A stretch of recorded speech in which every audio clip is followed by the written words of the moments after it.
Hey guys, tonight we slip into the glimmering twilight as ancient stone weir walls hold back the Tonle Sap's rising waters, and you press your palm against the cool edge of Sra Srang's grand reservoir like it's the screen of your favorite app, only more soothing and decidedly offline. You probably won't survive this level of calm without succumbing to a mild existential crisis about your email inbox. So before you get comfortable, take a moment to like the video and subscribe, but only if you genuinely enjoy what I do here. Post your location and local time in the comments below so I know where you're tuning in from. Now dim the lights, maybe turn on a fan for that soft background hum, and let's ease into tonight's journey together. You kneel at the water's lip, the reservoir's surface rippling under a harvest moon glow that seems borrowed from a silk tapestry. The air carries a heady blend of moist earth and lotus blossom so potent it could double as a spa scent, minus the tiny cucumber slices on your eyelids. Here at Sra Srang, the royal bath, built in the mid-10th century under King Rajendravarman II, the Khmer first learned to channel the Tonle Sap's seasonal floods into a calm mirror, stretching as far as your sleep-deprived eyes can see. Mainstream scholars note that this massive barrage was one of the earliest large-scale hydraulic projects in Angkor, demonstrating both engineering prowess and a dash of royal vanity. Because who doesn't like bragging rights for the biggest pond in the kingdom? You trace the weir's carved sandstone blocks, their edges softened by centuries of monsoon rains and occasional coral growth. Fringe lore insists that temple priests once dropped gold dust into the reservoir to sanctify the waters, and perhaps to remind villagers that tax payments were non-negotiable. You shiver at the thought of dredging up scattered coins alongside tilapia. Historians still argue whether Sra Srang's primary purpose was ritual bathing for the king's entourage or practical water storage for dry season irrigation. But either way, its presence carved life-giving veins through the surrounding plains. In the waning light, you rise and walk along the broad earthen embankment. Your feet sink just enough to feel every grain of compacted laterite, giving each step the satisfying feedback of a well-worn yoga mat. You imagine yourself as a medieval fitness influencer calisthenics on a 750-meter barrage embankment. Burn calories and flex hydraulic might. But your only flex tonight is your willingness to stay awake past 9. Ahead, 2 squat stone guardians flank a narrow chasm where water once spilled over a stepped gully into fronting canals. You peer down and spot tiny water boatmen skimming the surface like insect solar panels. It's an ASMR moment so crisp you wonder why no one's trending ancient insect beats. You cup a handful of water and let it slip through your fingers, each droplet catching the last rays of sun and fracturing into miniature rainbows. Proof that even Khmer reservoirs had natural light shows long before TikTok filters existed. Further along, a gentle sluice gate carved from laterite and wood channels water into a secondary canal that fans out toward distant rice paddies. You lean against the gate's moss-covered post, hearing the sluices creak and drip in perfect high fidelity. The gate's original teak wood is long gone, replaced over centuries by rotted timbers, yet the design remains a testament to Khmer ingenuity. Mainstream records show that such gates were often operated by village water stewards who collected rice yields as canal Rent a reminder that infrastructure maintenance has always required a modest tribute. You glance at the sky where a lone cloud drifts like a lazy buffalo. The wind stirs rice stalks in the nearby paddies, their tips catching the moonlight in fleeting flashes of silver. You step off the embankment and follow a narrow mud path down to where farmers once planted their seedlings by torchlight, aligning rows so straight they could serve as runway lights for incoming herons. Fringe tales claim that some Khmer engineers used star alignments to orient canals, believing celestial harmony would ensure earthly abundance. Whether or not the builders consulted astrology charts, the system worked well enough to feed 1,000 monks and their cows. Your stomach growls, a light joke drifts. Imagine if your food delivery app could summon mokpa fish in banana leaf as efficiently as these canals summon water. But here, the only deliveries are baskets of freshly harvested rice carried on buffalo back, and even that feels exotic compared to curbside pickup. You inhale the rice field aroma, a mix of damp soil, decaying straw, and promise. As dusk deepens, fireflies emerge, sparkling along the canal banks like floating lanterns heralding the next harvest festival. You count them 5:15, then lose track as their glow pulses in sync with your heartbeat. Historians still argue whether firefly swarms were used as informal crop yield indicators. More lights meant wetter land and fuller paddies, or were simply nature's way of showing off. Either explanation feels poetic enough to merit sleepless nights musing over hydroponics. Crossing a small wooden footbridge, you pause to dip a finger in the flowing canal water. It's surprisingly clear, reflecting the beret's last light, as if the reservoir itself is winking at you. You swirl your finger and note a faint, oily sheen. Fringe artisans swear this is leftover resin from lantern fuel trapped in the water, imparting a faint scent of pine tar. You wonder if that would make a good shampoo ingredient, Angkorian glow beret.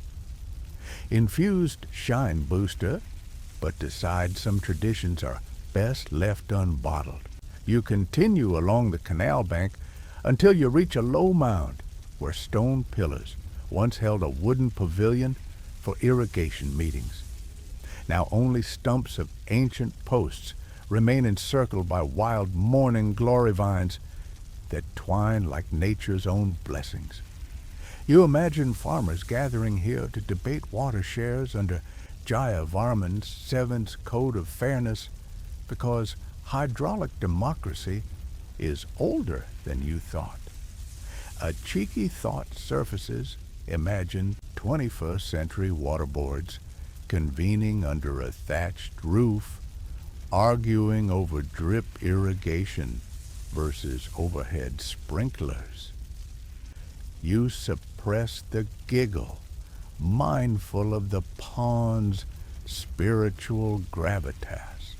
Nightfall settles fully, and the reservoir's mirror turns into an inky canvas dotted with star reflections. You lean against a carved stone marker, recalling the master's earlier stories of croc-infested canals.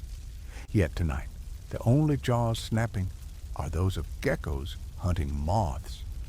You close your eyes, letting the nocturnal symphony of frogs, cicadas, and distant temple bells cradle you in an organic lullaby. You feel the beret's silent pulse, a reminder that water and culture flow together in a timeless dance. Your pulse slows, matching the canal's gentle flow. In this hushed moment, you realize that medieval Khmer irrigation wasn't just about feeding rice. It was about weaving human intention into the landscape, crafting veins of life that still pulse beneath moonlight.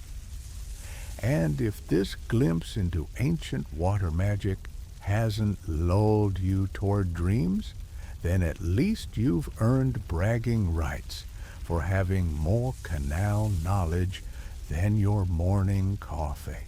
You trudge along the muddy edge of a newly cut canal, the day's first haze clinging to your hair like an overenthusiastic hat. Your sandals sink into soft, damp soil, each step exuding a gentle squish that feels oddly satisfying, like popping bubble wrap one press at a time. Historians still argue whether these canals began as ritual pathways for water spirits or purely pragmatic lifelines for rice fields. But here, under your feet, you witness both intent and ingenuity carved straight into the tonally sap plain. On either side, farmers wield sturdy iron-tipped mattocks, punching through packed laterite as though scoring their signatures across a living canvas. You shoulder aside a hanging vine, its dew-laden leaves brushing your cheek in a whisper-soft caress. This stretch of canal, hand-hewn in the late 10th century under Khmer kings, eventually connected to Shra Srang's Grand Beret, channeling precious monsoon waters toward Paddies hungry for moisture. Mainstream chronicles note that royal engineers employed thousands of conscripted laborers to dig these trenches, an early example of state-sponsored public works that would make any modern infrastructure minister proud. You pause to watch a group of apprentices lining up bamboo buckets along the canal bank. With synchronized precision, they dip and pour, funneling earth out and letting water sluice in moments later. Fringe lore claims that some Khmer lake diggers once used crocodile dung as a primitive mortar to bind canal embankments. Imagine the aroma wafting across rice fields.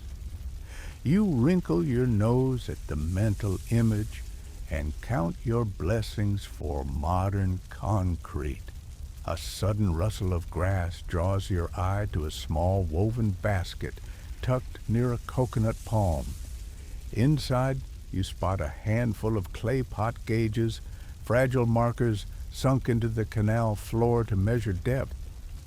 You remember the earlier reservoir gates, and this feels like water's answer to a currency exchange rate, precise, necessary, and occasionally subject to speculation. Farmers monitor these gauges like financial analysts, tracking stock prices, ensuring equitable distribution. You crack a grin. Your bank app never offered real-time canal-level alerts, but then again, it didn't feed you rice either. The sun climbs higher, and the humid air thickens to a steamy lullaby, punctuated by the soft tsh of mattock meeting earth. A line of water buffalo drags a weighted wooden sled, reinforcing the canal's berm with fresh clay, each animal's breath visible in the morning mist. You're tempted to tease that next-gen fitness influencers would pay to watch buffalo hit classes. But you bite your tongue, mindful of the Paddy's solemn mood. Further down, the canal bends around a grove of areca palms, their rustling fronds mingling with the lapping of water against newly smoothed banks. You reach a narrow wooden footbridge where a lone sentinel clad in saffron robe stands keeping time by a dangling water pot gauge. He dips a bamboo ladle into the canal, lifts it with a practiced flick, and lets the liquid drip back, counting each drop like a monk reciting sutras. You almost ask for the secret to his patience, but decide to simply observe the calm ripples his rhythm imparts. Peering into the murky water, you spot fingerlings darting beneath a floating mat of water hyacinth. These tiny fish nibble at submerged roots, adding a living filtration layer that keeps the canal clearer than you'd expect from an open channel. Mainstream ecologists note that water hyacinth was a later and less desirable introduction, but fringe environmentalists argue that ancient Khmer waterways hosted native aquatic ferns serving the same role. Either way, your toes tingle at the thought of biological engineers centuries ahead of their time. You step away and find a tall embankment where farmers once sculpted ornamental dragon motifs in clay to ward off pests. Now, only faint grooves remain filled with morning dew that shimmers like molten silver. You gently run your fingertip along one sinuous curve, leaving behind a fingerprint that feels like a handshake across a millennium. A quirky detail emerges in your mind. Rumor has it that some artisans painted these dragon embankments in vivid pigments faded long ago, turning the canal's edge into a moving, living mural under harvest sun. You squint, half hoping to glimpse a ghostly red swirl, but all you see is the gentle slope leading back to rippling green fields. As you crest the berm, you catch a faint metallic tang. A row of bamboo sluice gates stands ready to be lifted. You remember how Sra Srang's grand weir tamed floods, and here you behold the network's capillaries distributing that bounty.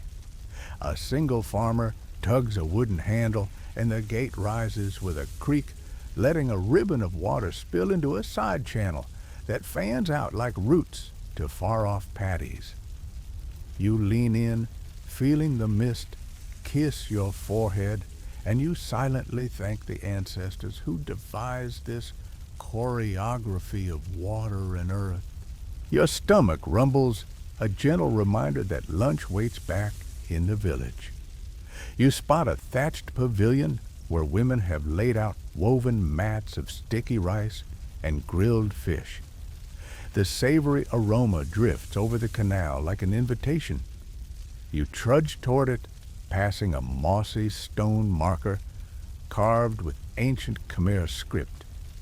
You brush your palm over the weathered letters, Director of Hydraulic Works, a title that would make modern bureaucrats green with envy. Fringe historians still argue whether these inscriptions were honorary or functional, but standing before them, you feel the weight of institutional memory pressing softly into your soul. Under the pavilion, you accept a palm leaf bowl of rice and a chunk of skewered fish, dipping it in a tangy tamarind sauce.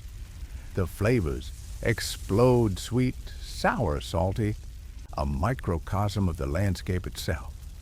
You probably wouldn't survive this rustic banquet without choking on bones, but here you navigate each morsel like a Zen master negotiating a conch shell.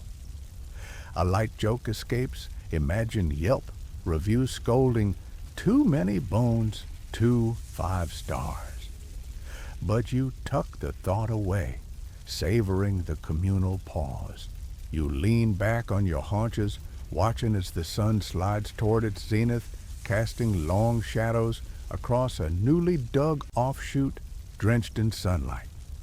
You feel the canal's pulse echoing through your spine, a living testament to human collaboration and seasonal trust. You close your eyes for a moment, humming in time with the water's cadence and the rustle of leaves, a whispered lullaby, older than any bedtime story. Your gaze drifts back to the main trench where the network of canals you've walked today converges in a lattice of life-giving veins. You realize that these humble trenches cut by simple tools underpin an empire's prosperity, spawning cities, temples, and vast paddy kingdoms. And if that realization doesn't rock you gently toward dreams, then at least You've earned bragging rights for strolling through history's irrigation arteries. You crouch at the edge of a broad stone-lined channel, its walls hewn from weathered laterite blocks that nestle together like ancient puzzle pieces. Above, the monsoon sky rattles with slow drips, and each raindrop hisses as it splashes into the rushing current, an ASMR symphony that transcends any white noise app. You probably won't survive this level of sensory serenity without nodding off. But here, every plink and echo grounds you in the moment. The channel stretches far into the distance, its sides gently sloped and mortared with a mixture of lime and crushed shell, an engineering choice perfected under Jayavarman VII in the late 12th century. Mainstream historians note that lining canals with stone greatly reduced erosion, preserving water volume through long dry spells and showcasing Khmer mastery of hydraulic science. You run your fingers along a moss-dappled block, marveling at the artisans who quarried and plate these stones without modern cranes, pure muscle and ingenuity. In every grain of rock, rainwater swirls from the surrounding fields into the channel, carrying currents of amber-tinted silt that swirl beneath the surface like liquid topaz. You lean over the edge to scoop a handful, letting the grains slip through your fingers. Some cling to your skin before drifting away, much like whispered memories of past ceremonies under Angkor's grand berets. Fringe lore claims that certain water priests once consecrated each stone by painting tiny lotus motifs in hidden crevices, believing the floral blessings would keep the channel pure. Historians still argue whether these blessings were symbolic or functional, but the tradition adds a poetic heft to every block. Along the bank, rice farmers in russet and teal tunics stand in waist-deep paddies, guiding young seedlings toward the channel's nourishing flow. They whisper gentle encouragements. Some claim a hushed mantra invites better yields, though mainstream agronomists credit timing and water control above any spoken charm. You catch a snippet of their song, a low chant that harmonizes with the canal's roar, creating a living chorus of human and water. Occasionally, you spy a squat stone overflow structure, its spillway carved to channel excess floodwater back into holding ponds. The spillway's threshold bears smoothed grooves worn by centuries of rushing flow, each channel telling 1,000 stories of surging monsoons and calm seasons alike. You step onto the spillway's lip, feeling a rush of exhilaration as water cascades beneath your feet, an invitation to commune with the raw power of the rains. In the half-light, dragonfly scouts hover above the torrent, their iridescent wings catching fleeting flashes of shell gold in the manuscript-like dawn. You imagine artisans capturing these insects mid-flight to study wing patterns, then sketching micro-ornaments on canal stones, an obsessive attention to detail that borders on the divine. Fringe entomologists speculate that dragonfly swarms were once used to assess water health, a living barometer of canal purity. You chuckle at the thought of medieval eco-scientists donning lab coats, but the notion underscores an intrinsic Khmer respect for balanced ecosystems. Further downstream, you approach a stone sluice chamber with a stepped entry, where the heaviest rains tumble through a series of basins, each smoothing the flow and catching debris. The basins are lined with river stones, picked for their rounded shapes, no two alike, yet each perfectly wedged to resist dislodgment. You crouch to peer inside, spotting flickers of fish darting from one pool to the next as though navigating a stairway of aquatic refuge.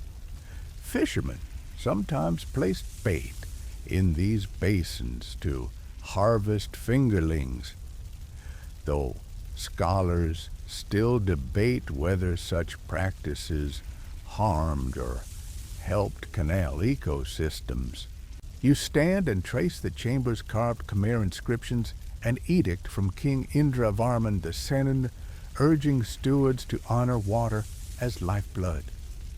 The script's edges are softened but legible, gilded faintly with remnants of shell gold leaf that flicker when kissed by raindrops.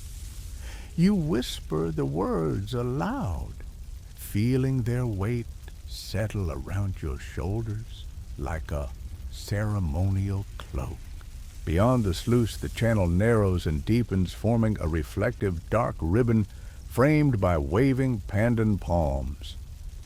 You pause here, captivated by the channel's transition from riotous torrent to serene glide. It's as if the canal itself practices moderation, riding the storm's crest, then calming for everyday passage. Historians still argue whether these gradient changes were deliberate designs or adaptations born of trial and error. But you appreciate the subtle artistry either way.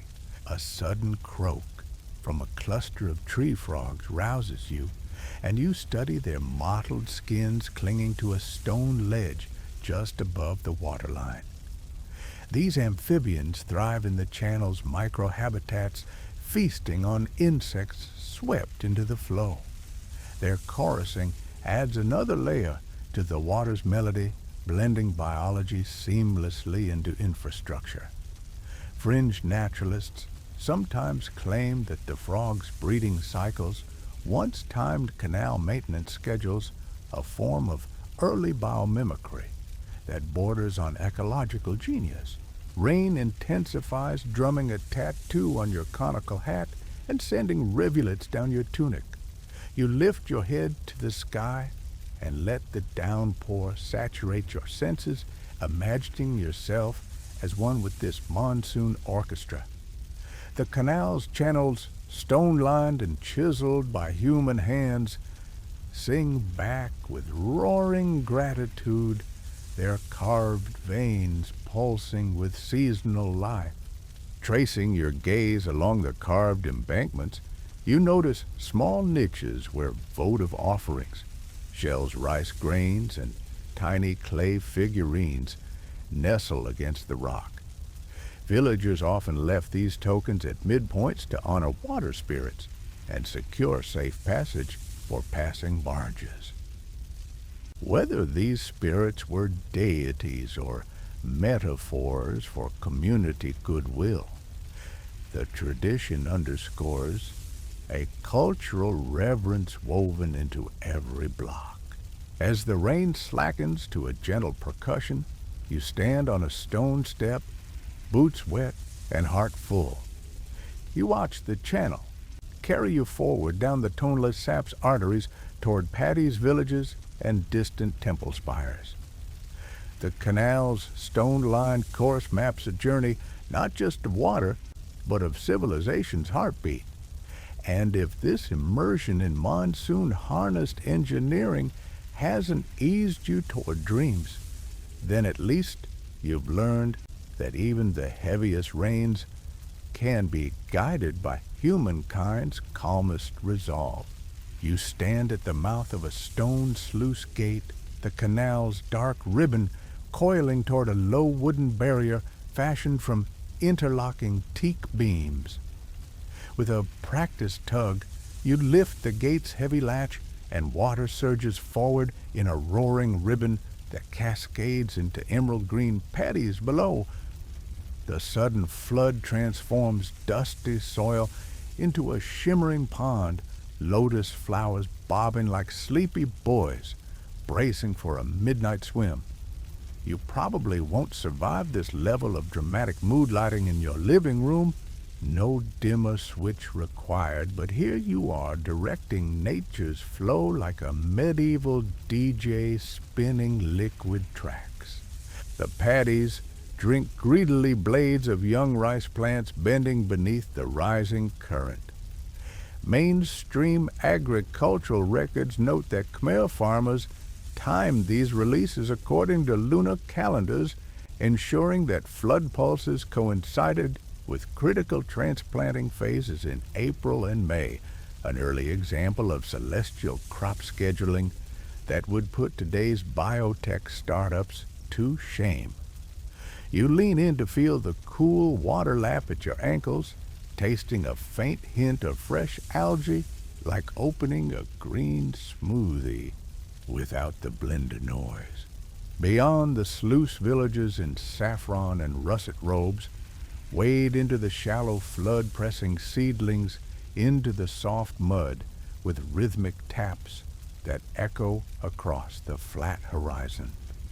Fringe lore claims that some farmers once believed serpentine water spirits guided the flood curling beneath the surface to bless each stalk.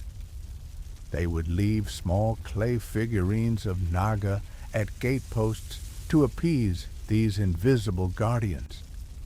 You wrinkle your nose at the mental image of underwater snake deities and wonder if they'd graciously handle your next water bill. You step onto a narrow earthen dike and watch as the floodwater fans out in a perfect V, each arm tracing a path toward distant earthen ridges. The pattern almost looks like a stylized lotus petal etched in living ink. Scholars still argue whether Khmer engineers deliberately sculpted these branching distributaries to mimic sacred lotus symbolism, or if the geometry simply arose from practical hydraulics. But either way, the design marries function and form in a way that demands bedroom posters. A sudden croak from a tree frog perched on a sun-warmed stone draws your attention. It gazes at you with bulbous eyes as if judging your irrigation technique. You wink back, half expecting a chorus of amphibian applause. In the background, a group of water buffalo stands knee-deep snuffling at submerged grass. Their patient backs support long bamboo poles strung with woven baskets that catch detritus filtering the flood like GST on rice, inevitable but necessary. You wander between paddy ridges, your footsteps light on the muddy pathway. You pause to scoop up a handful of the newly pooled water and let it slip through your fingers.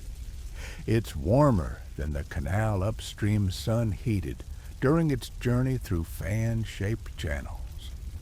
You swirl your hand and feel tiny crustaceans nibble at stray skin flakes, an unintended pedicure, courtesy of the ecosystem. Nearby, a mother and child tend seedlings with bamboo trowels. She hums a lullaby that harmonizes with the gentle rush of water. Fringe ethnographers claim that this song was once used to signal gate operators downstream, a melodic semaphore for open wider or hold back, encoded in 3-note sequences. You try humming it yourself, but your off-key warble might have triggered a minor flood emergency rather than a gentle irrigation. Across the field, you notice a low stone marker, inscribed with a year in Sanskrit numerals, an edict from King Jayavarman VII, mandating equitable water shares among villages. Its smoothing by centuries of monsoon spray hasn't erased its meaning. Water is life's covenant. You trace the characters with a muddy fingertip, leaving a brief autograph that will vanish with the next release. Historians still debate whether such edicts were enforced through royal patrols or through local councils of elders wielding bamboo staffs. But you suspect both methods coexisted like dual currency systems. As the flood settles, the paddies take on a glassy sheen, each inlaid plot separated by neat earthen walls that double as walking paths. You roam these narrow causeways, feeling the spongy give beneath leather sandals, a natural spa pedicure with optional mud bath. A light joke drifts through your mind. Imagine modern wellness retreats charging top dollar for canal step therapy. You'd probably sign up if it guaranteed rice porridge breakfast.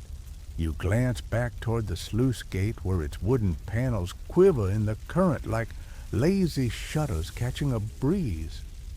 A single sunbeam breaks through heavy cloud cover, spotlighting the flood's path as if the heavens themselves are applauding your handiwork.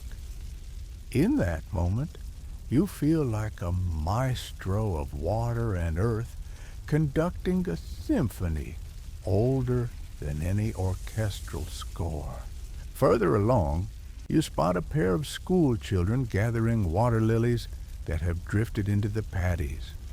They giggle as petals slip through their small hands, dropping back into the flood with tiny plinks. You join them, scooping up a bloom and inhaling its sweet fragrance. Fringe botanists recount that certain lotus varieties were once cultivated to scent irrigation channels, perfuming monsoon flows, with floral notes, a natural air freshener that predates plug-in dispensers by a millennium. A sudden chill breeze rustles the fields, and you shiver, reminding yourself that water's gift can also usher in evening mists. You trudge back to the sluice, noticing how the distributary arms have equalized each paddy, receiving its fair share of the precious deluge. It's a balance struck between royal decree, local custom, and monsoon generosity, a cooperative masterpiece. You stand once more at the gate, snapping the latch shut and silencing the torrent with a satisfying thunk. The paddy surfaces darken as water recedes, leaving behind a glossy veneer that will soon nurture rice shoots. You bow to the sluice's simple geometry, acknowledging the centuries of human and natural collaboration that pulse through its form. As the sky slides toward dusk, you walk the embankment back toward Sra Srang's Weir Heart, full of the day's watery choreography. The paddies glimmer beneath lanterns lit for evening chores, their mirrored surfaces recalling the beret's twilight glow. You inhale the earthy scent of damp fields and distant incense drifting from a village shrine, an olfactory callback binding one floodfront ritual to the next. Your footsteps slow to match the canal's gentle murmur. In this moment, you appreciate that releasing water into fields is more than an agricultural act. It's a communal promise renewed each season. And if this immersive flood of medieval Khmer ingenuity hasn't lured you toward restful dreams, then at least you'll wake with a newfound respect for any sprinkler system that works half as well. You pad along a narrow earthen dike that rises like a warm brown ribbon above the rice paddies, each step crunching softly on baked clay. On one side, stilt houses perch on raised banks, their slender wooden legs sunk into the muck as if planted by giants. Smoke curls from cooking fires, mingling with the sweet scent of drying jasmine rice laid out on woven reed mats. The sun is climbing, turning dew into tiny prisms on blade tips, so scintillating you might mistake the fields for a starry sky brought down to earth. You probably won't survive this level of midday serenity if your phone buzzes at full volume. But here, the only buzz is the soft hum of cicadas in a lullaby chorus. Under the eaves of one stilt house veranda, women in indigo sampots kneel beside shallow sluices carved into the bank. They agitate silken scarves and clear canal water fingers, flicking back and forth like skilled musicians coaxing notes from strings. Mainstream chronicles note that Southeast Asian silk weaving thrived under the Khmer, and waterways provided the essential rinse cycles, an ecological partnership of handcraft and irrigation that sustained both livelihoods and looms. You lean in, feeling the cool splash of water, as a passing farmer ducks under a clothesline heavy with freshly dyed fabric, the colors vivid as spice market murals. You watch a woman lift a scarf from the sluice, wringing it gently. The fabric shimmers with pastel hues, plum, saffron, teal, each dye drawn from local flowers and roots. Fringe lore insists that some masters of the craft mixed crushed beetle shells into evening dye baths to achieve a subtle iridescence, a technique whispered only to favored apprentices. You wrinkle your nose at the thought of insects in your wardrobe, but the results must have been dazzling under torchlight. Further along, a girl balance steps across a bamboo plank spanning a tiny tailwater channel. In one hand, she holds a wooden bucket of paddy rice in the other, a slender pole with a ceramic water jug.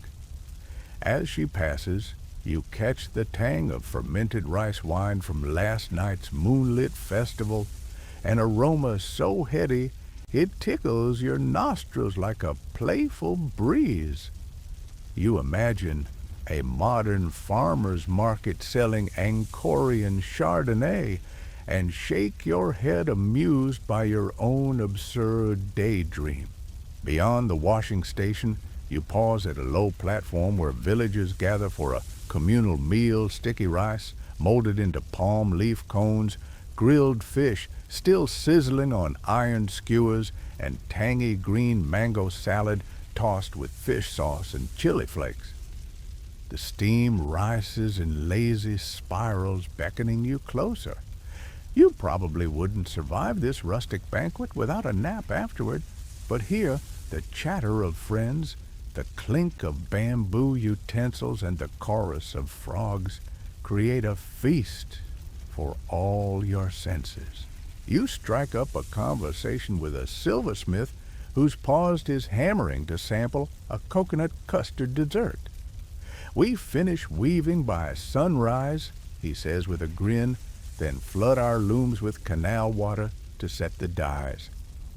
Historians still argue whether this practice originated as a folk invention or was introduced by visiting Cham artisans, but either way it underscores a blend of cultures flowing down these waterways like the monsoon itself. A light joke flutters.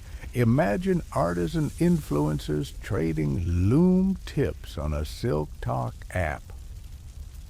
Dye it like Angkor, though you suspect their follower accounts would dwarf yours. Turning away, you weave between stilt posts, admiring how each house's foundation doubles as a vantage point over the verdant expanse. Under one dwelling, a family of geckos skitters across bamboo beams, their spotted tails leaving faint tracks like calligraphic flourishes. You watch them curve along the poles, a reminder that life teems even in the smallest crevices. Fringe naturalists claim these reptiles once guided fishermen to hidden shrimp nurseries by clustering near rich feeding grounds, an early GPS of the paddy ecosystem. You chuckle, those lucky fishermen had a built-in nature's yelp. Children play tag around the houses, their laughter echoing against palm-wood walls. One boy scoops up a small frog from a puddle left by last night's rain, then releases it with a bow, an impromptu act of compassion. You marvel at this blend of play and ritual, where even a simple catch and release carries the weight of respect for living things.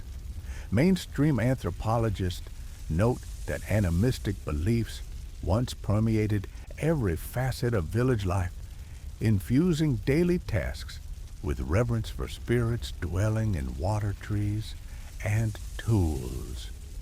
You tap your chin, your morning commute rarely involved bowing to a frog. Ahead, woven baskets brimming with fresh turmeric and lemongrass line the dike's edge, destined for morning markets in Angkor.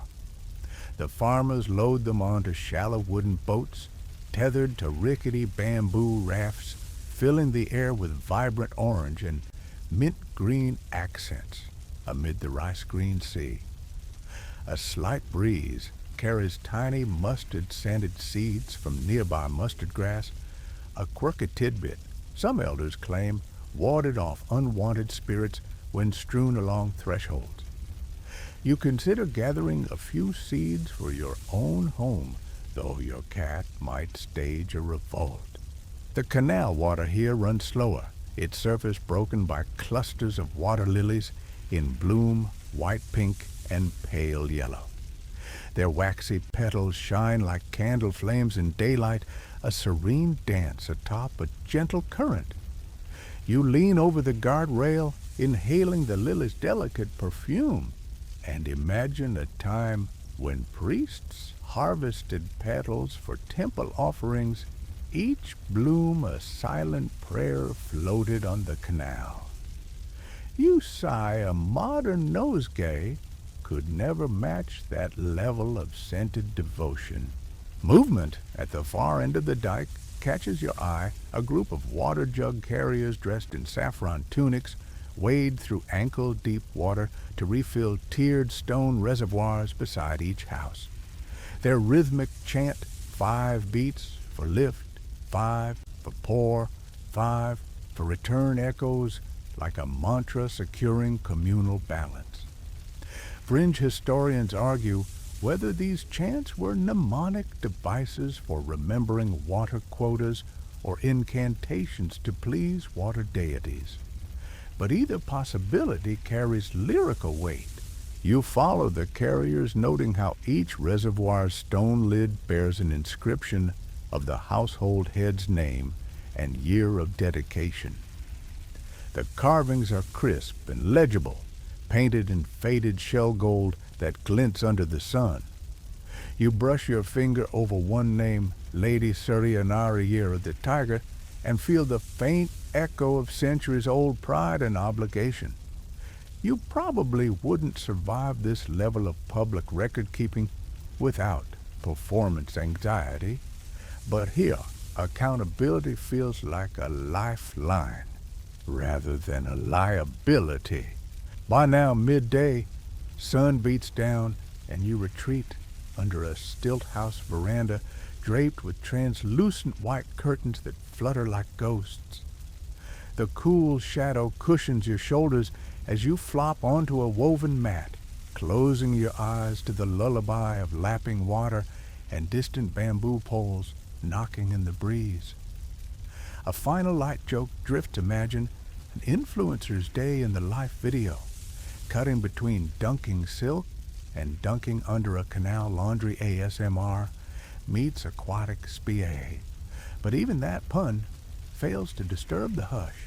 As you rest, you realize village life by earthen dikes weaves daily chores, communal meals, and spiritual tenderness into a single tapestry, all threaded by these vital channels.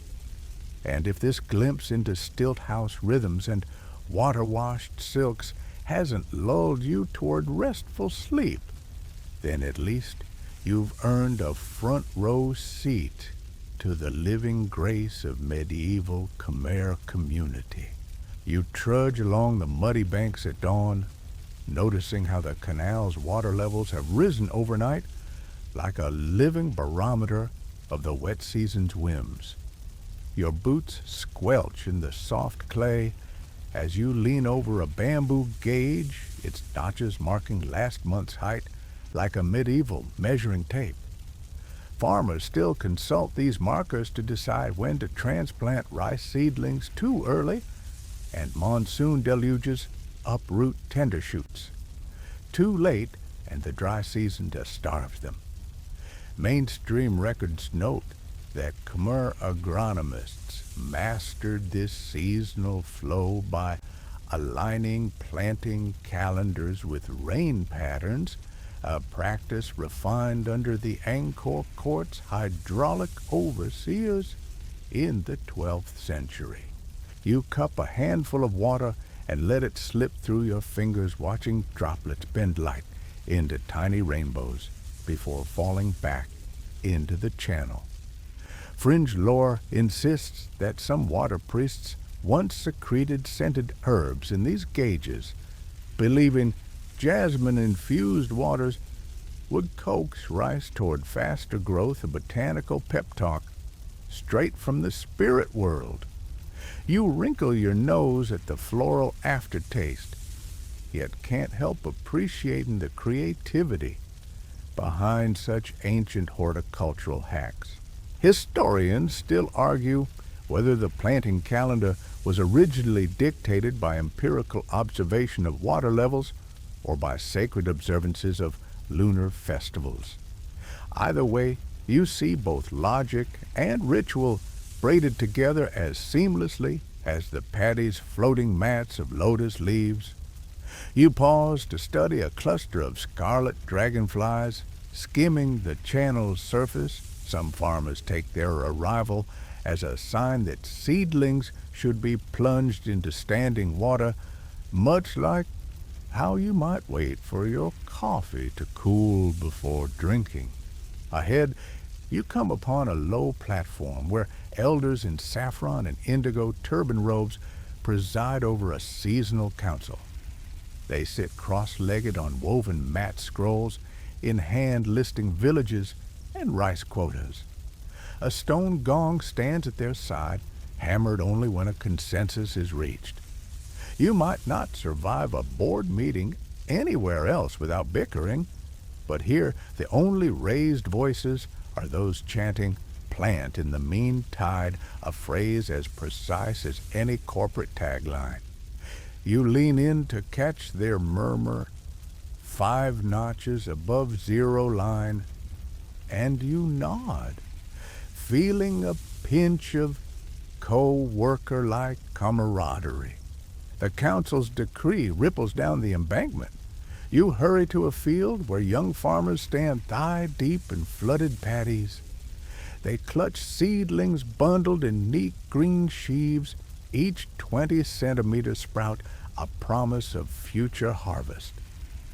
At a coordinated nod, they step forward in unison, planting each bundle in tight rows that ripple into the horizon like living embroidery.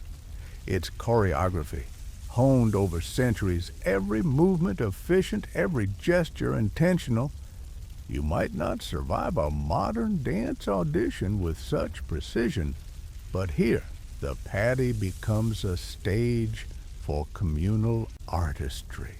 You wander between the rows, feeling the lammy soil yield beneath each step. The scent of damp earth and decaying rice straw fills your nostrils, a primal perfume that feels as grounding as a meditation bell.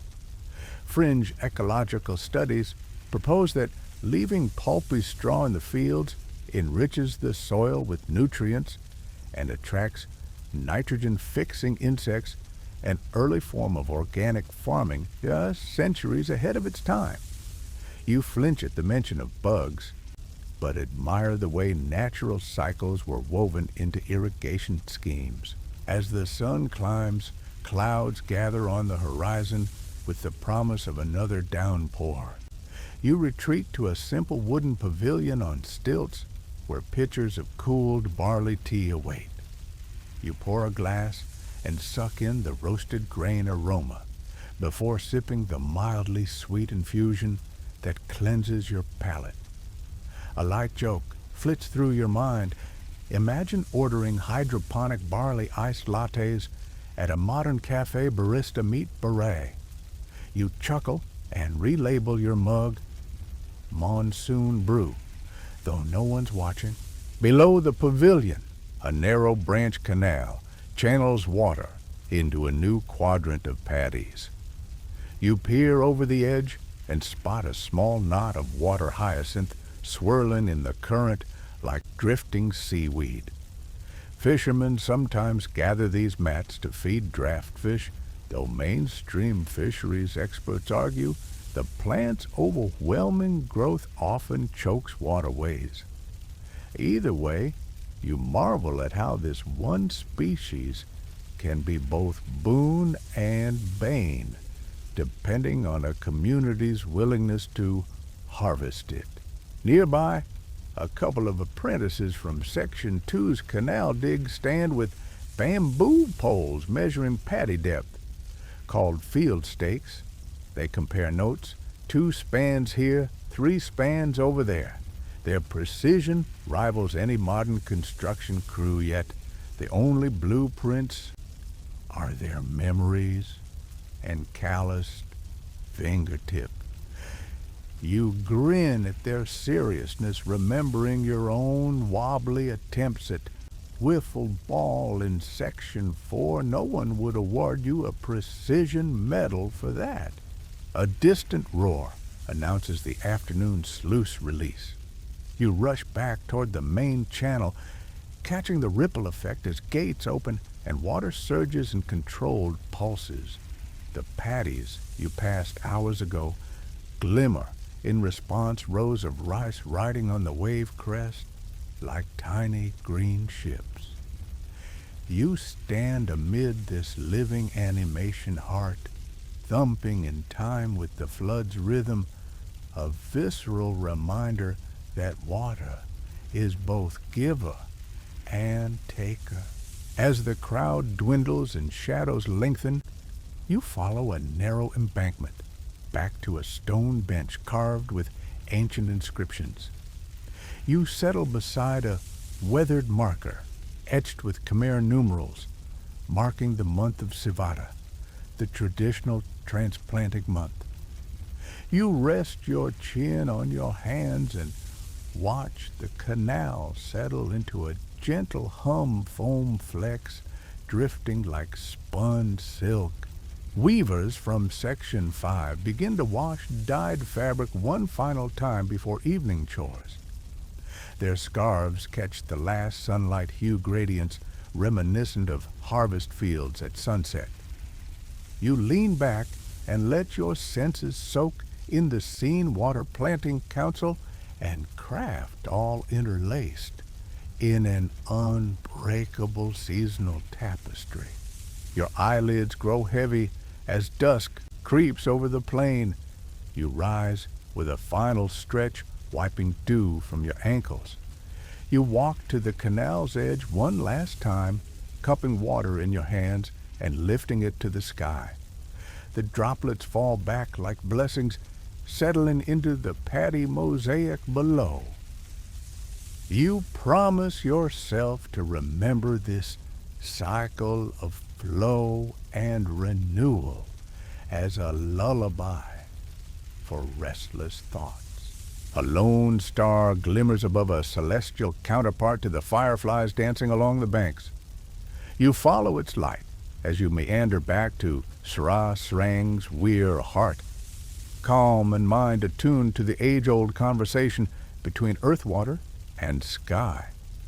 If the whisper of monsoon-fed channels hasn't coaxed you toward dreams, then at least you've charted another chapter of Khmer ingenuity in harmony with the seasons. You bend to examine a row of clay pot gauges, half submerged along the canal's edge, each a small unglazed cylinder perforated with 5 equidistant holes. You push aside a tuft of rice grass and peer inside the first gauge's wide mouth, its water level flush with the third hole. Farmers read these notches as you'd read a speedometer, gauging depth to decide where and when to divert flow.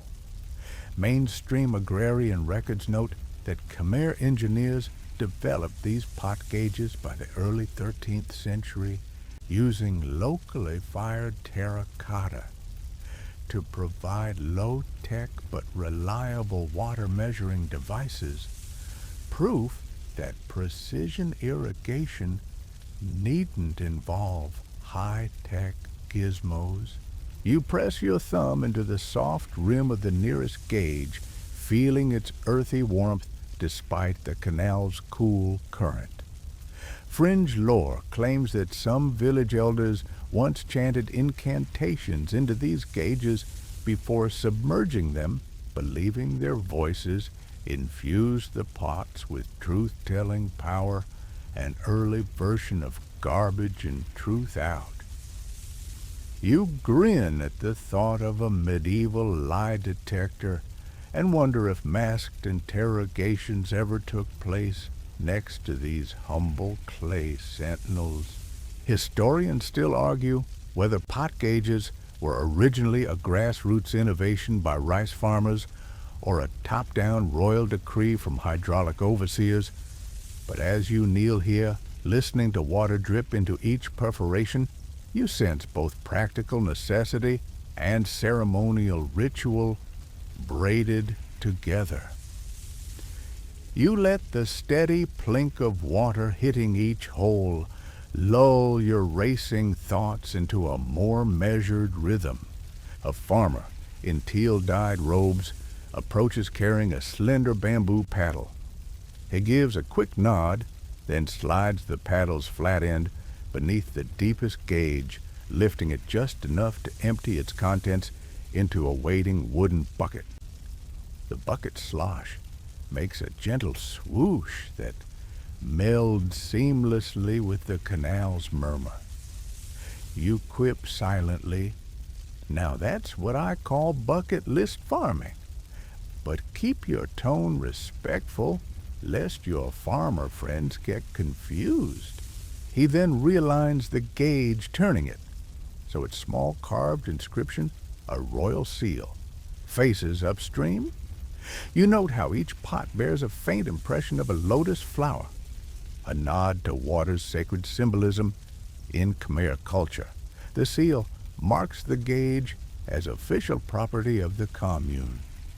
Thrillingly, anyone caught relocating or borrowing one could face fines measured in rice bushels, not small potatoes, or should we say, small rice grains. You follow the farmer downstream, where he repeats the gauge check at each station. You ask him in Pidgin Khmer how often he reads them. He riffs every dawn and dusk, or whenever my stomach rumbles, because water control is nothing without breakfast. You laugh and mentally file that under agricultural correspondences. As you walk, you watch the farmer drop a sleek ceramic disc into each gauge's base. When submerged, the disc sinks like a tiny sunken coin, its weight calibrated to push out residual water, leaving only fresh canal flow to be measured. Fringe archaeological theories propose that these discs were originally fertilized with crushed snail shells to nourish the water with calcium, a kind of aquatic multivitamin that made fields more resilient to pests. You wrinkle your nose at the idea of snail-sourced supplements, but admire the holistic approach to ecosystem health. You pause at a double-gauge cluster where two pots sit side by side, one for measuring canal water, the other for trapping suspended silt. The silt trap's interior glistens with a translucent layer of fine mud. Farmers use this sediment as natural fertilizer, smearing it along paddy margins, a medieval equivalent of spreading topsoil on a garden bed. Mainstream agricultural texts confirm that using sediment from canal dredging boosted yields by up to 15%, an organic legacy that modern farmers still celebrate. You run a fingertip along the catchpot's rim, feeling a tiny grit of clay beneath your nail. The texture surprises you, porous, yet firm. Each pot fired just enough to hold shape, but still soak up moisture. Fringe potters maintain that the original kilns used for these gauges were heated by rice husk fuel recycling field waste to craft irrigation equipment, a zero-waste circular economy, centuries before the term existed. You imagine a granola Khmer movement championing rustic, eco-friendly clay pots and snicker at the juxtaposition. Turning your attention back to the canal water, you notice tiny fish fry seeking refuge behind the gauge's sides, an unintended sanctuary. You bend low and watch a wriggling mass hide beneath a lip of terracotta, safe from larger predatory fish in the main channel. Scholars still debate whether these traps were ever intentionally designed to foster fish nurseries, or if the fry simply exploited the alcove's safety. But either explanation resonates with your sense of water's interdependence. You stand and stretch, noting that the morning haze has burned off enough to reveal distant temple spires shimmering like watchful sentinels.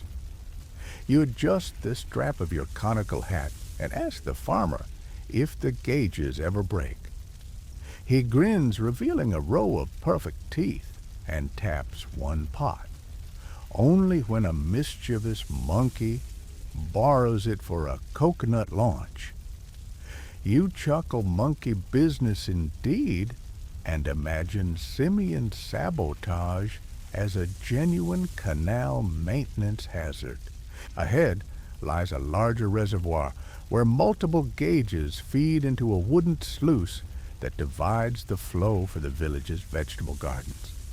You follow a narrow plank across its mouth and lean over to peer into a deep gauge sunk beside the sluice.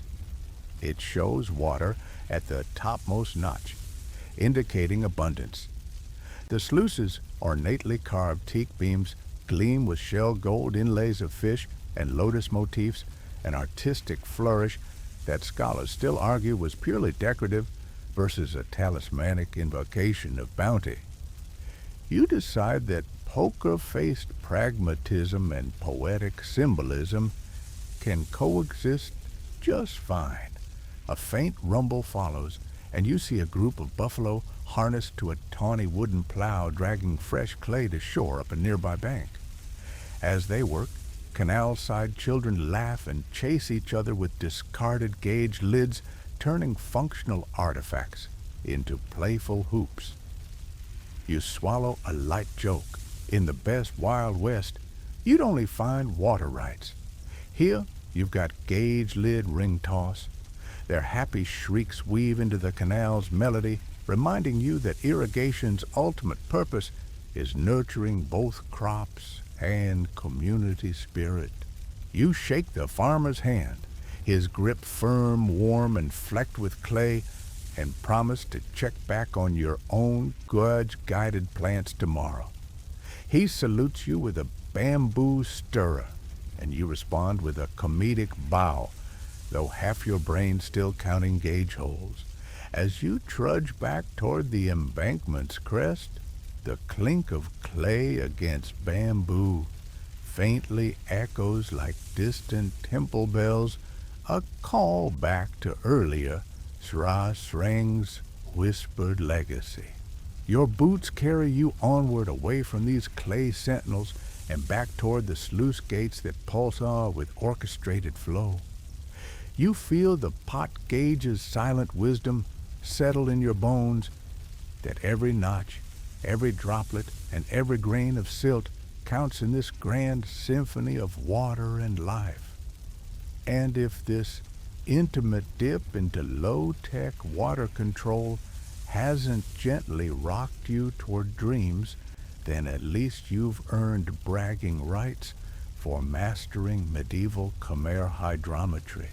You crouch beside a narrow wooden flume perched above the rice paddies, hands tracing the grain of aged teak as water tumbles through a woven bamboo sluice gate that creaks like a centuries-old door. With a gentle push, you lift the gate's bamboo lever and watch the stream rise in a miniature waterfall, tipping into the trough that leads uphill toward a distant terrace. It's so delightfully mechanical, you could imagine calling it Bamboo Rube Goldberg, minus the rubber balls and plus a dash of medieval ingenuity. You probably won't survive this level of water park meets agriculture in your backyard without your HOA calling a meeting, but here, every lever lift feels like conducting an aquatic orchestra. The sluice gate itself is a masterpiece of vernacular engineering, triangular bamboo lattices woven tight enough to filter out debris, yet porous enough to let water flow freely. Mainstream studies note that Khmer engineers perfected these bamboo valves by the early 12th century, leveraging the material's tensile strength and natural buoyancy to regulate irrigation without heavy iron parts. You run a wet finger along a joint sealed with rice paste, recalling the clay pot gauges from Section 7, and marveling at how each low-tech solution stacks together like an irrigation Lego set. A farmer in russet robes steps up, planting one foot on the gate's horizontal brace and pushing down, triggering a gentle hiss as water backs up behind the bamboo lattice. He quips, just like closing your smartphone drawer, if your drawer was full of water and smelled faintly of algae. You grin at his offhand humor and note how the sluice's design echoes the stepped stone channels you visited in Section 3, where monsoon torrents once roared and then calmed in a choreographed dance. Fringe lore claims that some village craftsmen used fish oil to waterproof the bamboo weave, believing that piscatorial essence warded off wood-boring insects, early pest control with a faint tang of tilapia. You wrinkle your nose at the thought and imagine marketing omega-3 infused irrigation to modern farmers. Historians still argue whether such additives were widespread or merely the embellishments of overzealous oral traditions. But either way, the idea adds a glint of culinary curiosity to your engineering tour. Beyond the gate, the wooden trough rises on tall stilts, spanning a low channel and feeding water into terraced paddies above. You climb a short ladder, each rung echoing in bamboo hollow, until you hover above a pristine aqueduct that stretches toward the horizon like a miniature elevated canal. The trough's joints are pegged by hand-carved dowels, and each support beam bears faint notches, marking the year of its last replacement, a living record of community upkeep that would shame any modern maintenance log. You lean over and catch a whiff of the trough's interior, a mix of damp bamboo algae bloom and a hint of sticky rice paste. It reminds you of the silken scarves washed by the stilt house silk weavers in Section 5, though here the rinse cycles serve crop irrigation rather than color fastness. A light joke drifts in your mind. When life gives you bamboo, make an aqueduct, but you tuck it away mindful that these channels are less punchline and more lifeline. Further along, you spot a small triangular spillover notch carved into the trough's side. When water surges too high during sudden cloud bursts or upstream gate miscalculations, the excess flows out in a smooth cascade into a lower canal, preventing washouts. You cup your palm under the flow and let the water slip through your fingers, remembering the sluice's earlier hiss and the rhythmic plink of pock-age notches from Section 7. It's a callback that knits together each control point into a seamless tapestry of precision. A group of apprentices in teal tunics gathers below adjusting secondary bamboo gates to redirect the overflow into fish ponds. Their synchronized movements conjure the memory of Section 2's canal digs, but here the choreography is more refined, less muddy, and involves fewer mattocks. They whisper instructions: open left gate 2 finger widths, close the right by 1 notch, as though reading water's pulse. Fringe anthropologists argue whether apprentices learn this flow language through structured apprenticeships or by water osmosis in their daily tasks. But you suspect both are true when skills pass through generations like a whispered secret. You continue atop the aqueduct, the bamboo swaying ever so slightly beneath your weight. Below, emerald paddies mirror the sky, interrupted only by the linear shadow of the trough. You pause mid-bridge to snap a mental photograph, water coursing through bamboo veins, rice fields curtsying in the breeze, distant temple spires presiding over it all. It's an aerial view without the drone, just you, a higher vantage point, and an open sky. Midway, you reach a junction where 2 wooden arms intersect, one channeling water from the main canal, the other feeding a small orchard of jackfruit and banana trees. You see a carved wooden inscription on the beam, reading, "By order of village council. Year of the monkey," beneath a small shell gold lotus petal. The craft evokes the slate inscriptions at Srasrang's beret from Section 1, reminding you that authority and devotion have long partnered to shape water's course. Beside the junction, a lone gecko skitters across a bamboo brace, its spotted tail leaving a fleeting brown ink line that would look right at home in a medieval manuscript margin. You crouch to watch it pause before a creeping vine, perhaps recalling how earlier artisans painted lotus motifs in stone sluices to invite divine favor. You half expect the gecko to wink at you before skittering off, but it simply flicks its tongue at an unseen insect and disappears. A distant drumbeat echoes a signal that the afternoon shift at the sluice is about to begin. You rise and slide down a slanted plank, landing softly on packed earth beside the trough. A woman in saffron robes steps up, her silhouette backlit by the sun, and takes the bamboo lever with a nod. She pushes, and the gate closes with a sonorous thump, silencing the aqueduct's flow in one smooth motion. The sudden hush is as dramatic as any bell toll you heard at Srasrang, another callback that ties an emperor's reservoir to this humble bamboo valve. As the trough empties, you watch the vacant channel settle, droplets pooling in low spots and birds swooping to sip from the fresh puddles. You take a deep breath, letting the bamboo's sweet scent mingle with the rice field aroma in your lungs. The communal waterway rests between seasons of flow, a momentary reprieve in its grand itinerary. You step away from the gate and follow a side path back to the main canal embankment, marveling that something as simple as woven bamboo can govern the pulse of fields, orchards, and workshops. You pat the bamboo post gently, whispering thanks in a language older than words.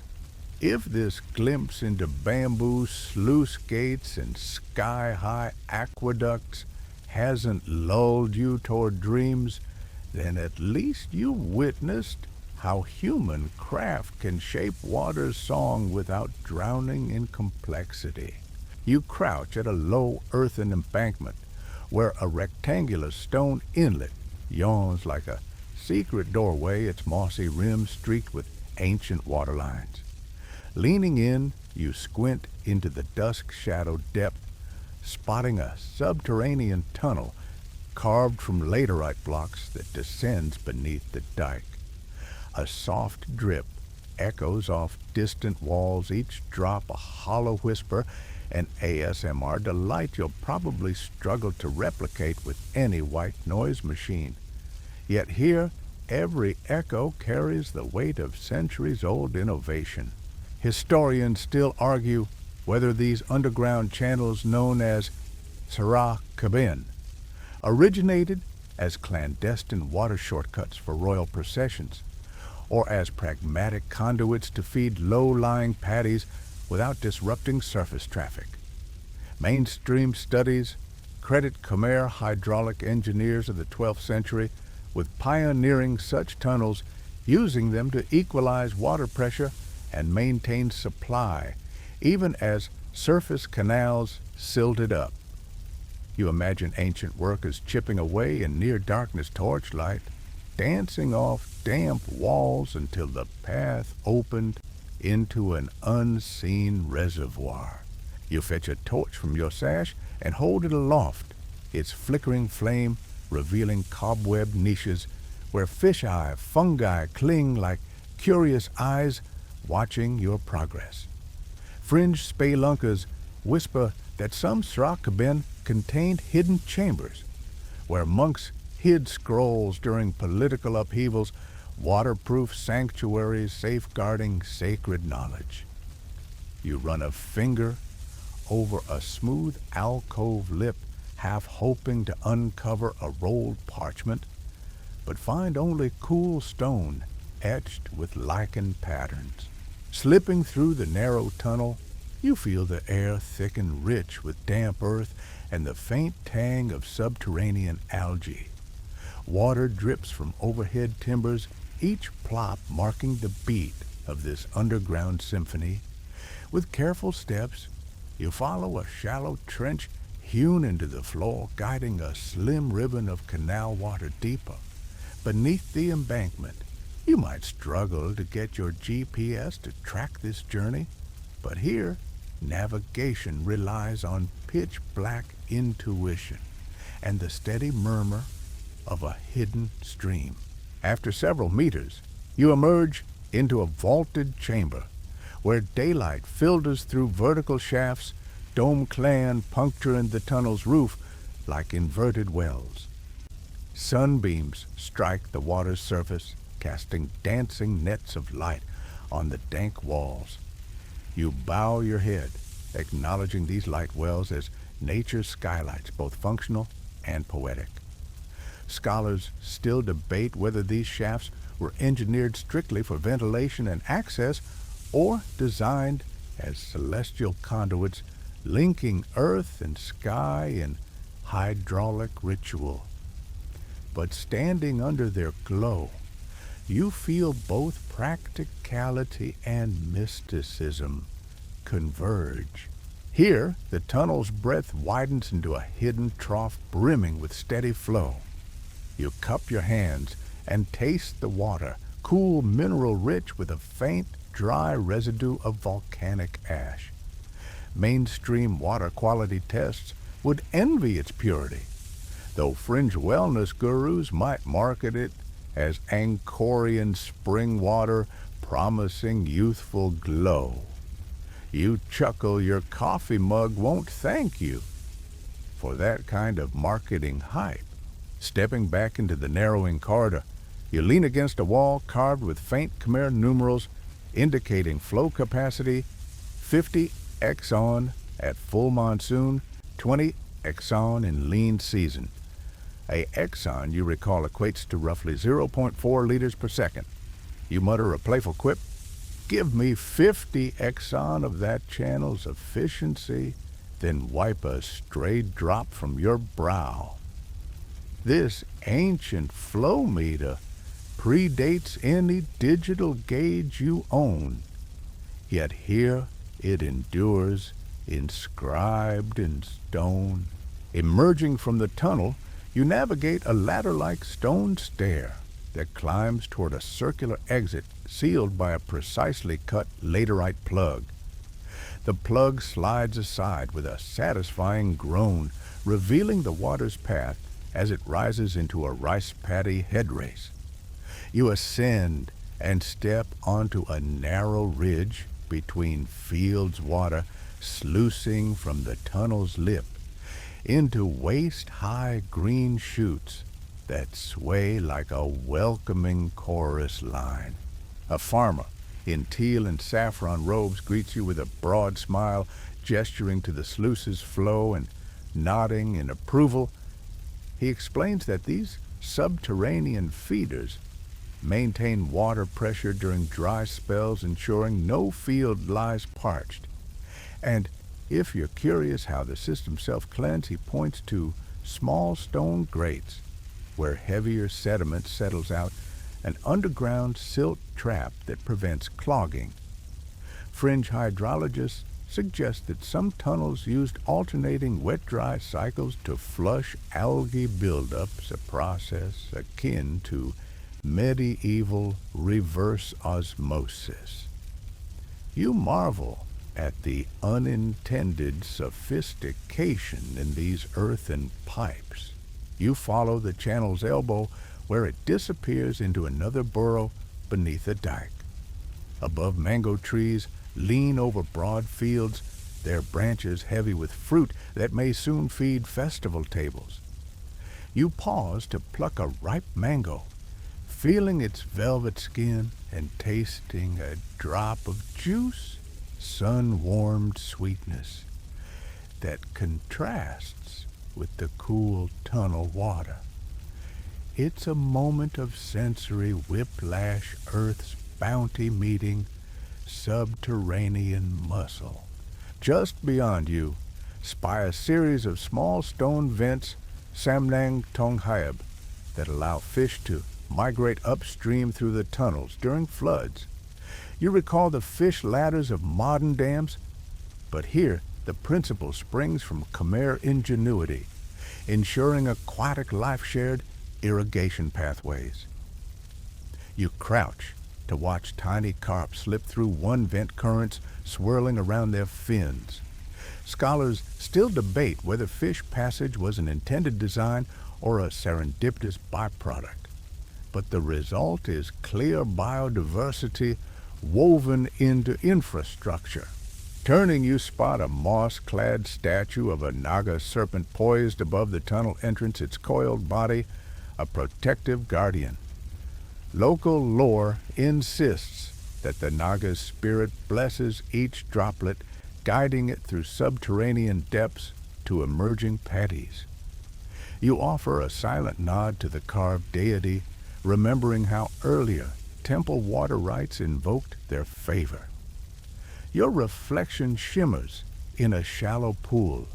Before the statue, the Naga's golden scale inlays glinting faintly despite centuries of rain. With evening's cool breeze rustling the fields, you recline against the tunnel's outer wall torchlight, flickering across laterite surfaces. You listen to the canal's steady whoosh as water continues its unseen journey beneath the embankment, powering a hidden lifeline that animates rice fields, orchards, and fish nurseries alike. In this half-hidden corridor, you sense the pulse of Angkor's civilization beating strong beneath your fingertips. You rise, tracing the tunnel's outline one last time before sealing the stone plug. You replace it with careful precision, ensuring the breach remains watertight for tomorrow's flood. Whispering thank you to the unseen workers of old, you step back into the open dusk heart full of subterranean secrets and surface serenity. If this dive into hidden Khmer troughs and underground aqueducts hasn't guided you toward restful dreams, then at least you've explored the silent arteries that pulse with life beneath 1,000 paddies. And if you dream of tunnels whispering under earth and water, you've earned every imaginative drop of it. You kneel before a moss-clad shrine perched at the canal's edge, its sandstone pedestal cradling a weather-worn statue of a Naga serpent whose sinuous coils loop protectively over flowing water. Flickering incense sticks send pale tendrils of smoke skyward, mingling with the canal's mist in a scented waltz, jasmine sandalwood, and a whisper of camphor. You probably won't survive lighting incense in your apartment without triggering smoke alarms, but here, each wisp is an act of reverence, a silent prayer to the spirits that govern water's ebb and flow. Mainstream sources note that temple guardians like these were integral to Khmer irrigation sites from the 12th century onward, symbolizing both protection and sanctity for canals that nourished rice paddies and kingdoms alike. You run your fingertips over the Naga's chipped scales, tracing where shell gold inlays once glinted in sunlight, remnants of a time when priests adorned these figures with precious metal to reinforce their divine power. Fringe lore insists that on moonless nights, some Naga statues were said to animate their eyes glowing phosphorescent green to warn villagers of impending floods. You shiver at the thought, but also marvel at how legend and landscape intertwine. Before the statue's base, a small wooden platform holds rice offerings, coconut halves, carved into cups, and tiny lotus blossoms laid out like living confetti.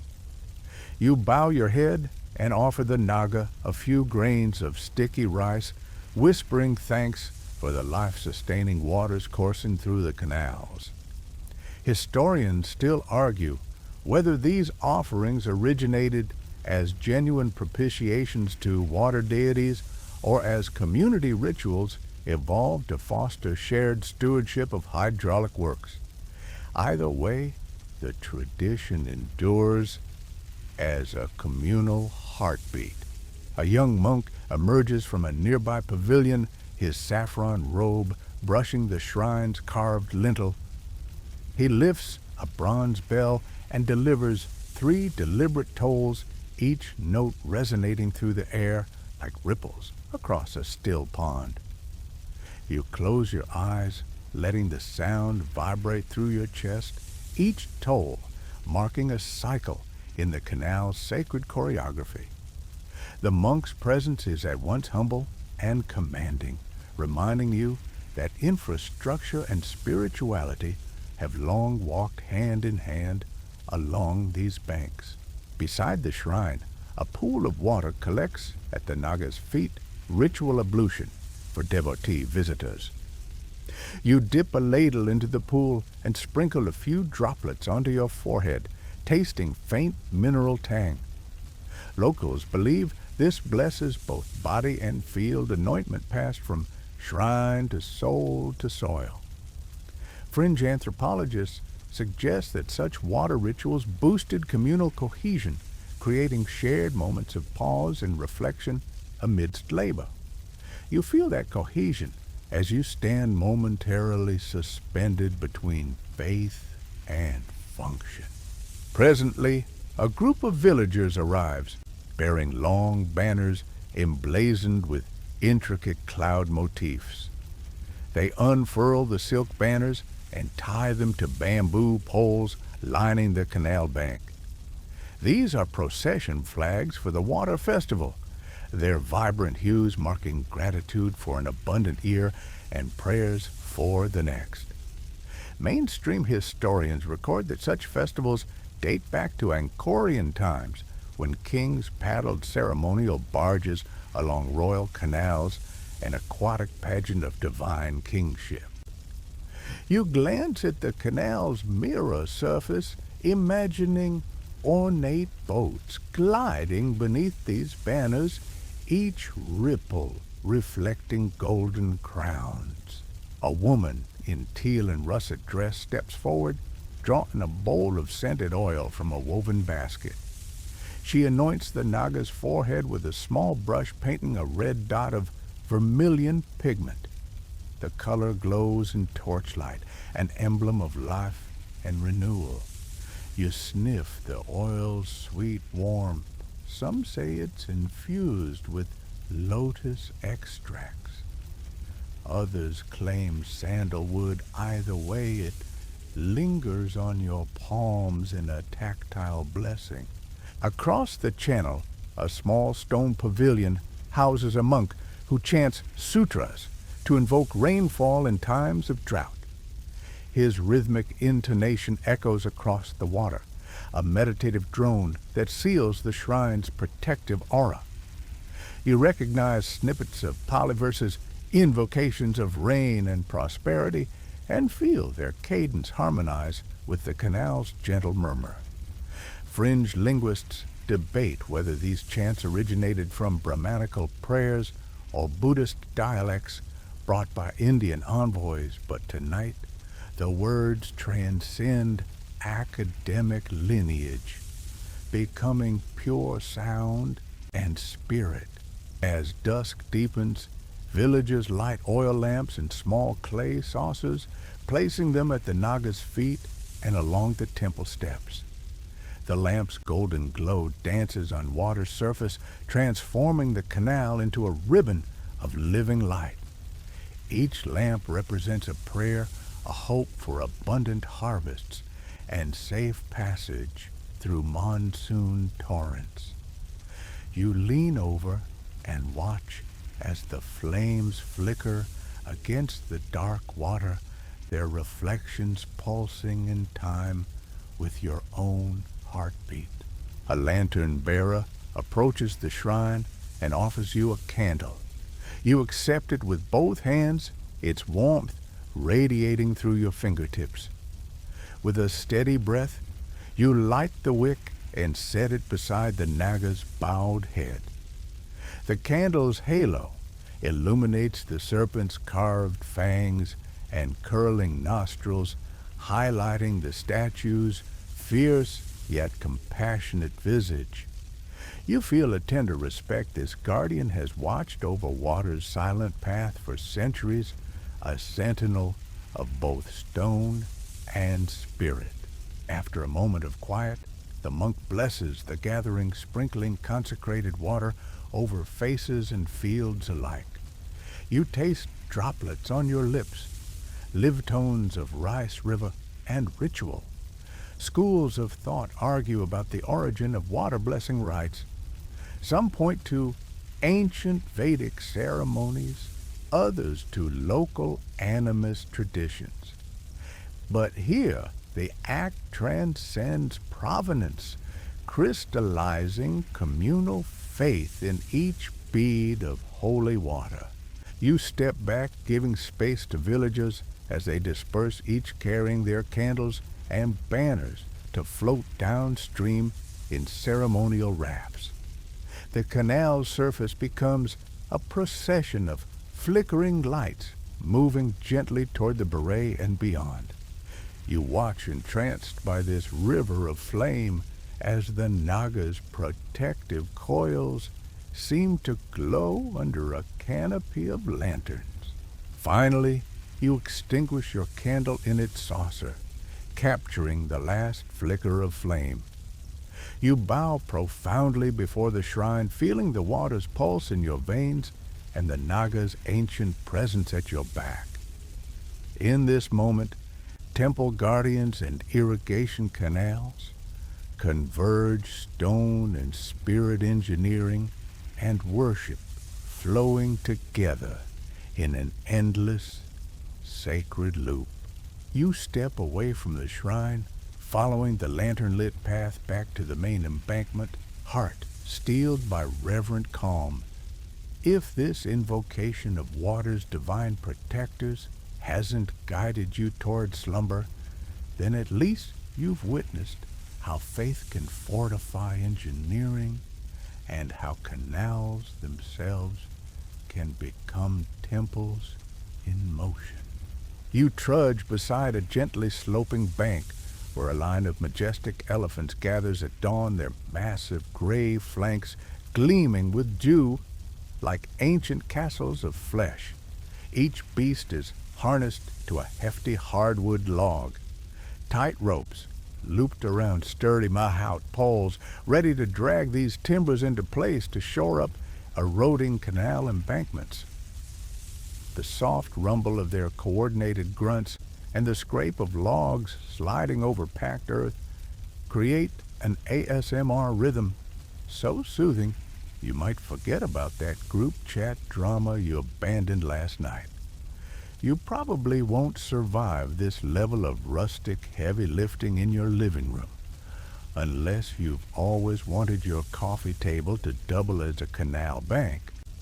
But here, you're in the front row of a pachyderm-powered construction crew.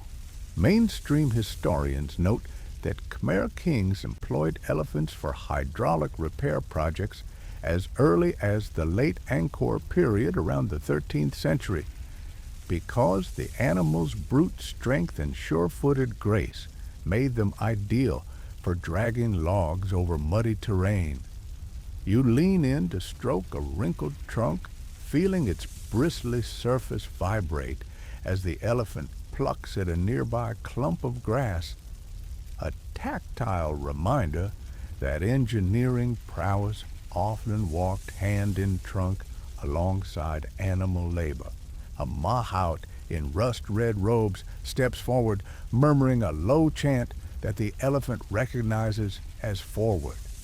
With a soft snort, the beast braces its massive feet and pushes the log down the bank in a smooth glide, the wood's fibers rasping against damp soil in a gentle foof that resonates like a whispered lullaby. Fringe lore insists that some mahouts once whispered secret poems into their elephant's ear before each haul, believing that poetic vibrations infused the logs with spiritual resilience, an ancient form of vibration therapy for wooden timbers. You shiver at the idea of broadcasted poetry slamming into beams, yet can't deny the romance of such a ritual. Historians still argue whether the elephant's role was primarily functional or ceremonial. Some scholars contend that the beasts were paraded through temple gateways before each maintenance season to invoke protective blessings, while others point to logistical records emphasizing sheer utility. Either way, you stand at a crossroads of practicality and pageantry, captivated by both the mahout's gentle prods and the beast's powerful heaves. You follow the elephants along the canal's edge, where previous maintenance has left neat rows of logs embedded in the bank, their ends tapering into the water like wooden ribs reinforcing a living hull. Each log bears fresh chisel marks from carpenter-turned-monk workshops, and you run your fingertips along the smooth bevel, marveling at how human hands and elephant might collaborate to sculpt stability from decay. Ahead, a young apprentice steps forward, guiding an elephant toward a shallow breach in the embankment where rain-sluiced water has seeped through. The apprentice lifts a carved wooden mallet and taps a log driver's stake, planting a sturdy teak beam vertically alongside the canal's lip. The elephant senses the cue, leans into its harness, and shifts the horizontal log into position, the beams interlocking like the teeth of a well-oiled cog. You lean close, inhaling the rich scent of wet wood and earth, and count your blessings for the absence of power tools. Nearby, a line of buffalo grazes on the embankment's crest, but their role is more spectator than laborer. Legend has it that both buffalo and elephant must witness each repair to maintain cosmic balance in the field's food web. Fringe agriculturalists sometimes claim that buffalo presence soothes elephants, preventing them from balking at heavy loads. You squint at the grazing beasts and murmur buffalo therapy for pachyderms. Who knew the pairing underscores an ecosystem where every creature's heartbeat both shapes and is shaped for the floodplain's rhythms?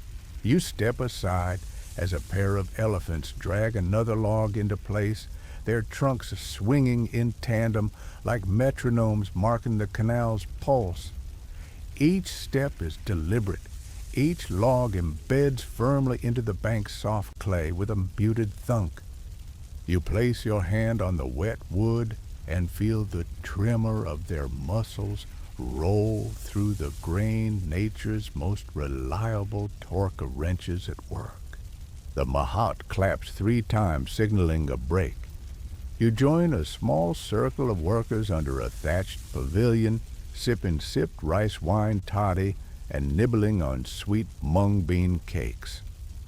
The embankment repair crew shares stories. One recalls a mischievous elephant that once unknotted its own harness to wander off and raid a fruit grove. Another tells of a beast so gentle it comforted a crying toddler lost in the morning mist. You laugh, savoring both the camaraderie and the toddy's honeyed warmth. Modern office perks could hardly compete with this blend of fermented grains and elephant anecdotes. After the break, you wander back to inspect a recently reinforced embankment section. Here, the logs alternate with small stone buttresses carved from quarried laterite stones wedged between timber to prevent lateral shifting. You kneel to examine the join, noting how the stone's rough texture contrasts with the log's smooth finish, a tangible handshake between organic and mineral reinforcement. Mainstream records highlight this mixed material approach as a hallmark of Khmer civil engineering, balancing available resources for optimal durability.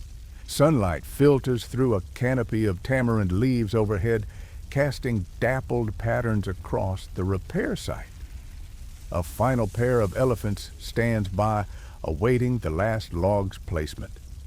You watch as one lifts its trunk to a vine overhead, plucks a tamarind pod, and hands it to its mahout, a casual demonstration of dexterity that feels like a poetic epilogue to the day's hard work. You crack a grin, imagining a corporate team-building exercise teaching trust falls with elephants. Fall back, and mighty Mara will catch you. Just watch your lunch. As the last log slides into the bank, you join the crew in a unified clap of bamboo mallets on logs, a rhythmic salute that echoes off river willows. It's both a completion ceremony and a thank you to the beasts whose strength underpins the canal's integrity. You bow to the elephants, offering respectful mud-streaked palms, and they sway their trunks in acknowledgement, partners, in silent collaboration. With repairs done, you trace your path back along the embankment's crest, each log newly embedded and each stone buttress solidified. The canal water laps against the reinforced bank in a steady lullaby, promising fewer breaches and more reliable flows. You inhale deeply the scent of wet mahogany and river clay, filling your lungs like a benediction. Your feet carry you onward, shoulders lighter at having witnessed this symphony of tusked power and human craft.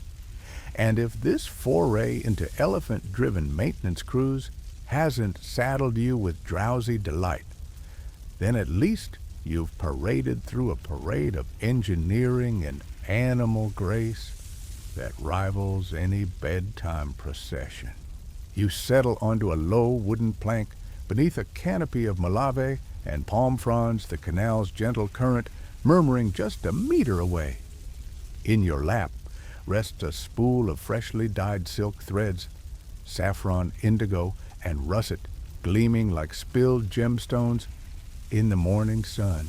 Women weaving on simple backstrap looms sit in a semicircle, their fingers dancing across warp and weft to transform these threads into fine silk cloth. You probably won't survive this level of textile precision without a crash course in finger yoga. But here, each shuttle pass feels as natural as breathing. A woman in teal sampot leans back to measure her pattern against a carved wooden schematic, an ornamental border of lotus petals and naga coils. Mainstream textile historians note that Khmer silk weaving flourished under royal patronage as early as the 10th century, with Angkorian looms producing cloth traded as far as China and Java prized for both its quality and complex motifs. You trace the schematic's lotus petals, recalling the Naga shrine from section 10, and realize these patterns are more than decoration. They're visual prayers woven into cloth. Fringe lore insists that some master weavers once dipped their threads in canal water infused with lotus pollen to impart a delicate floral sheen, believing the submerged pollen adhered to silk fibers and released fragrance when damp. You breathe in the humid air, detecting a faint hint of lotus, though it could be the nearby temple garden, and wonder whether this was myth or meticulous botanical engineering. Historians still argue whether scented silk was a widespread practice or a fanciful court legend, but either way, the idea threads through your imagination. Your loom's warp threads are pulled taut beneath a horizontal beam, and you lean forward, guiding the weft shuttle under alternating warps. Each pass produces a soft tack-tacked sound as wood meets silk, an ASMR delight more calming than any digital soundtrack. You pause to admire how the silk's sheen shifts from amber to emerald green as you tilt the shuttle's angle, an optical dance that would outshine any LED display. To your left, an apprentice holds aloft a sun-bleached pattern card showing a repeating geometry of diamond lozenges. She counts spacers between threads, with her lips 3 clicks per diamond, her tongue clicking like a tribal metronome. Fringe anthropologists propose that such counting chants doubled as mnemonic verse, ensuring precise repetition across long runs of cloth. You half expect her to break into song, but she merely hums softly, the tune blending with cicadas and clacking loom bits. Further along, a skilled weaver in saffron robes adjusts tension by shifting her backstrap's angle, leaning forward to tighten warps, or reclining to release slack. It's a choreography born of centuries of refinement, each body movement integral to cloth integrity. Mainstream ethnographers record that backstrap weaving allowed portability and communal collaboration, with apprentices sharing the same warp length and passing shuttles hand to hand like a relay race. You imagine modern tailors finding this method too intimate, yet here it feels convivial rather than cramped. A gentle breeze drifts up the canal, rustling leaves and fluttering a loose end of silk. You reach out to catch it, but a small fish leaps from the water and splashes down, sending ripples that catch sunlight like liquid gold. It's a callback to the fish ladders of Section 9 Canal and Craft, entwined, each propelling the other forward. Suddenly, a boy scampers by carrying a basket of fresh turmeric powder. A weaver pauses and dips her finger into the vivid yellow, smearing a stripe across her warp to mark pattern repeats. Fringe textile experts argue whether artisans use turmeric solely for dye tests or also for its antiseptic properties to preserve threads in hot, humid conditions. You touch the turmeric stripe, its zing prickling your fingertips, and decide that both explanations are plausible when you're wrestling with thousands of fine fibers. Behind the looms, water buffalo stand in shallow canal waters, their broad backs doubling as natural steaming tables. Women lay out soaked silk strips atop the buffalo's rump to rinse out residual dyes. The buffalo's body heat and gentle sway create a makeshift dye vat, coaxing pigments deeper into threads. Mainstream agrarian reports describe this buffalo-assisted dyeing as unique to Khmer regions, where domesticated bovines and sericulture coexisted in a synergy of necessity and invention. You empty a small wooden scoop of water from the canal into a round clay basin and add a pinch of powdered indigo. Swirling it around, you produce a deep blue bath, then dip a test thread. The color blooms like midnight sky on silk, and you marvel at the canal's role not just in irrigation, but in fashion and ceremony. Fringe historians suggest that blue-dyed cloth once served as mourning attire for royals, its depth of hue conveying sorrow and dignity, though evidence remains thin. You drift between practical dye baths and royal pageantry, buoyed by the silk's slow transformation. A gentle shh draws your attention to a weaver's final finishing step, brushing a thin layer of rice starch paste onto the cloth and laying it on sun-warmed reeds to dry. The starch stiffens the silk, making motifs crisp and preventing tangles. You reach out to brush your hand over the drying cloth. Its surface feels smooth and cool, textured like a whisper. You can almost feel the rice-spent hands of countless women applying this same finish through the centuries. Off to the side, a group of apprentices practices pattern drawing on loom beams with chalk. You crouch to inspect one design, a repeating elephant motif interspersed with palm leaf fronds. The chalk lines smudge with a gentle stroke, reminding you of the plaster outlines at Srasrang in Section 1. You ask an apprentice who smiles and says, "These drawings are both guide and placeholder, teaching young weavers to visualize patterns before threads commit them to cloth." It's a pedagogical technique passed down like a silent song. Sunlight shifts, gilding the silk in your lap with warm highlights. You finish your section's work by lifting the completed panel and stretching it across a simple wooden frame. The cloth's motifs, lotus borders, naga coils, diamond grids stand out against the bright sky. You bow in gratitude to the weavers and the canal's life-sustaining flow that made this craft possible.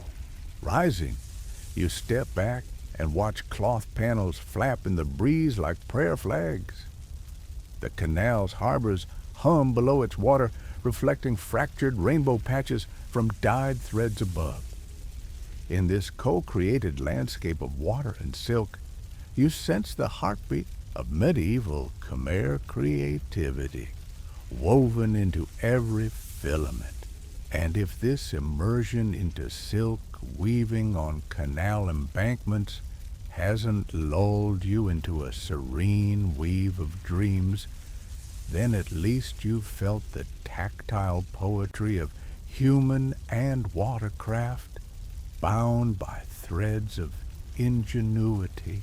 You step onto a raised mud walkway as the first monsoon clouds gather their muted thunder rolling across the plain like distant gongs. The canal's water, once placid, now thickens with silt-laden current-carrying amber-brown pulses that undulate beneath a dimming sky. You probably won't survive monitoring harvest rotation in your backyard without a weather app. But here, each flood cycle dictates when paddies rest, drain, or swell, with young rice an ancient calendar written in water and earth.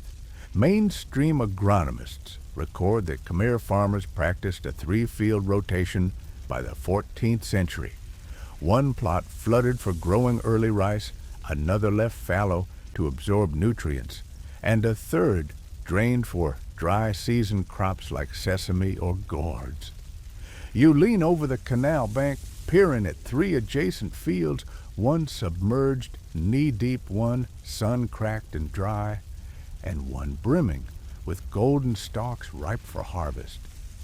The pattern repeats like a quilt of living patchwork, each square pulsing with seasonal intent. Fringe environmental scholars argue whether the rotation emerged from empirical soil rest principles or from ritual observances aligned with lunar festivals. Either way, you witness the landscape's logic resting fields recover fertility flooding plots, nurture seedlings, and drained paddies host alternate crops. You kick a stray clod of earth and watch it crumble carbon-rich crumb that speaks to the paddy's recovery. You wander between the plots, each transition marked by a low wooden sluice gate. One apprentice checks a gauge to ensure the rest field holds just enough moisture to prevent cracking, but not so much as to drown earthworms, living aerators vital to soil health. You recall the pot gauge from Section 7 and marvel at how every tool finds new purpose in this cyclic choreography. Suddenly, a distant crack of thunder spurs you to shelter beneath a grove of coconut palms. A farmer emerges carrying a woven basket of young sesame seedlings. He squats in a drained field, dropping seed pods at regular intervals, pressing them gently into moist furrows left from the previous flood. Mainstream records note that sesame thrived in paddy soil's nutrient mix, providing vital proteins and oil reserves during lean months. You sample a freshly picked pod, nutty crisp, a microcosm of cyclical abundance. A fringe agrarian tale claims that monks once blessed sesame seeds with chance of prosperity to guarantee oil-rich harvests, chanting simple refrains at each planting row. You grin at the blend of faith and farming crop magic meets crop science in a single seed. You advance to the flooded paddy where young rice stands in perfect ranks. Farmers plant quick-growing varieties here, ensuring that by the time the second season's early rice ripens, these trays will be ready for transplant. You recall the planting chants from section 6, 5 nods, 3 steps, 2 breaths, guiding each seedling's fate.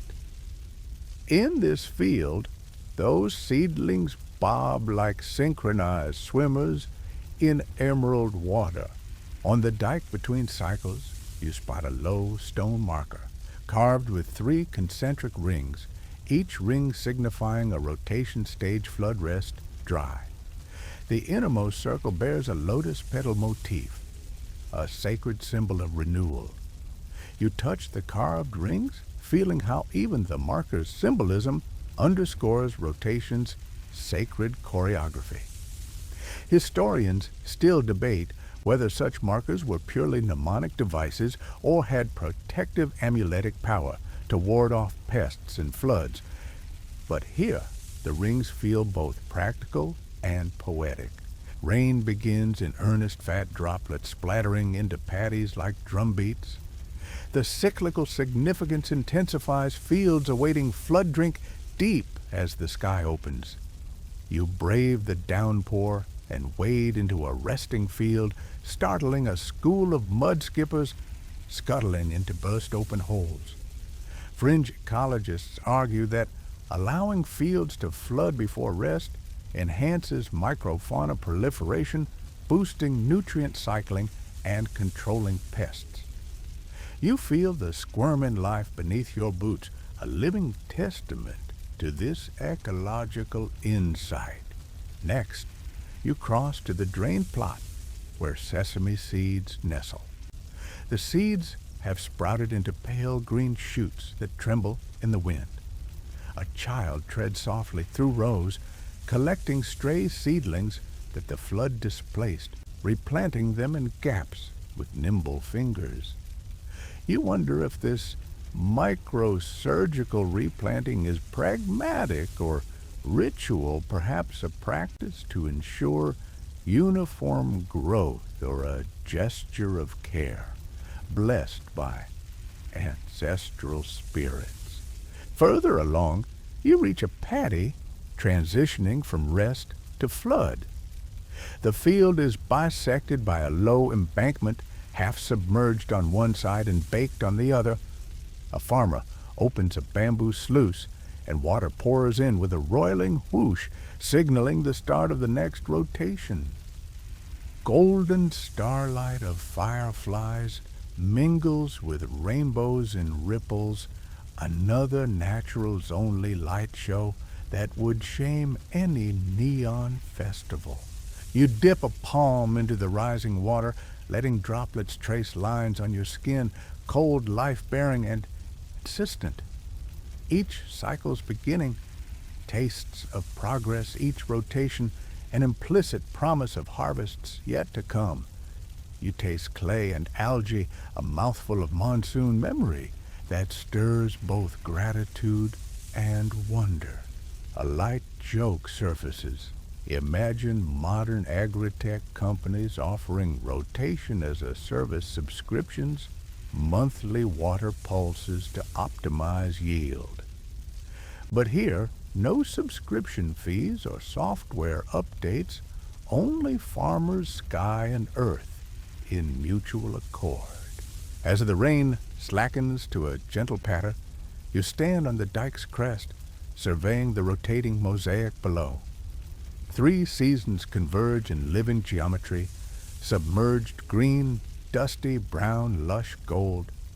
You close your eyes and let the patterns etch themselves into your mind's eye, a lullaby of cycles, each iteration weaving soil and water into life's tapestry. Your eyelids grow heavy as thunder recedes, replaced by the gentle gurgle of canal overflow. You rest your hands on your knees and inhale the paddy's petrichor, savoring the earth's breath after rainfall. If this immersion in monsoon cycles and field rotation hasn't lulled you toward restful dreams, Then at least you traced the ancient blueprint of sustainable farming drawn in water and seed. You ascend a rickety watchtower built from sturdy ironwood posts lashed together with rattan, the steps creaking under your weight like old floorboards in a haunted mansion. Only here, the only ghosts are of past harvests whispering through the paddy breeze. From this height, you survey a network of canals converging like the spokes of a wheel, each tributary feeding a different quarter of the rice kingdom below. You probably won't survive this level of strategic overview in your cubicle without needing a drone and a permission request.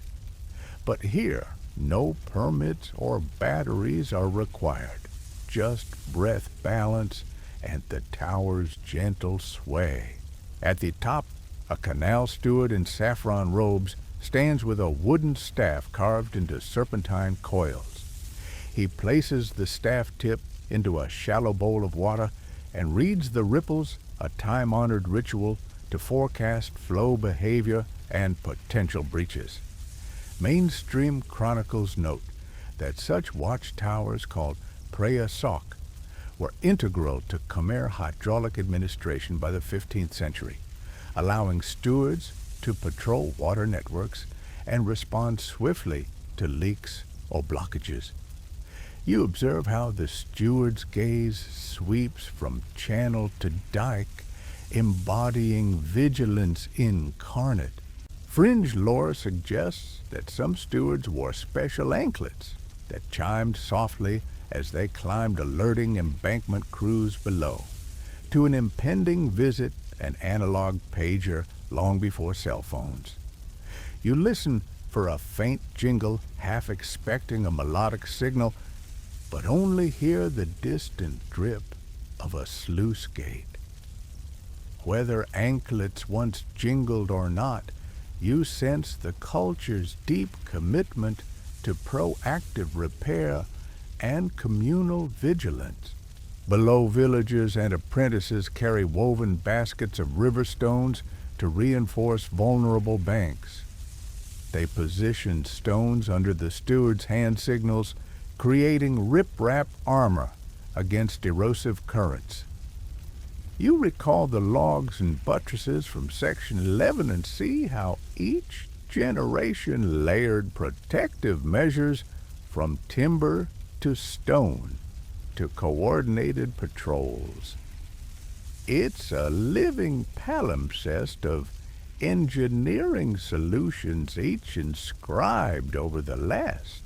The sky darkens with rolling clouds, and a faint rumble of thunder urges you to survey incoming weather. The steward points to a distant ridge where wind-blown clouds gather a low-angle perspective, revealing subtle shifts in rainfall patterns invisible from ground level.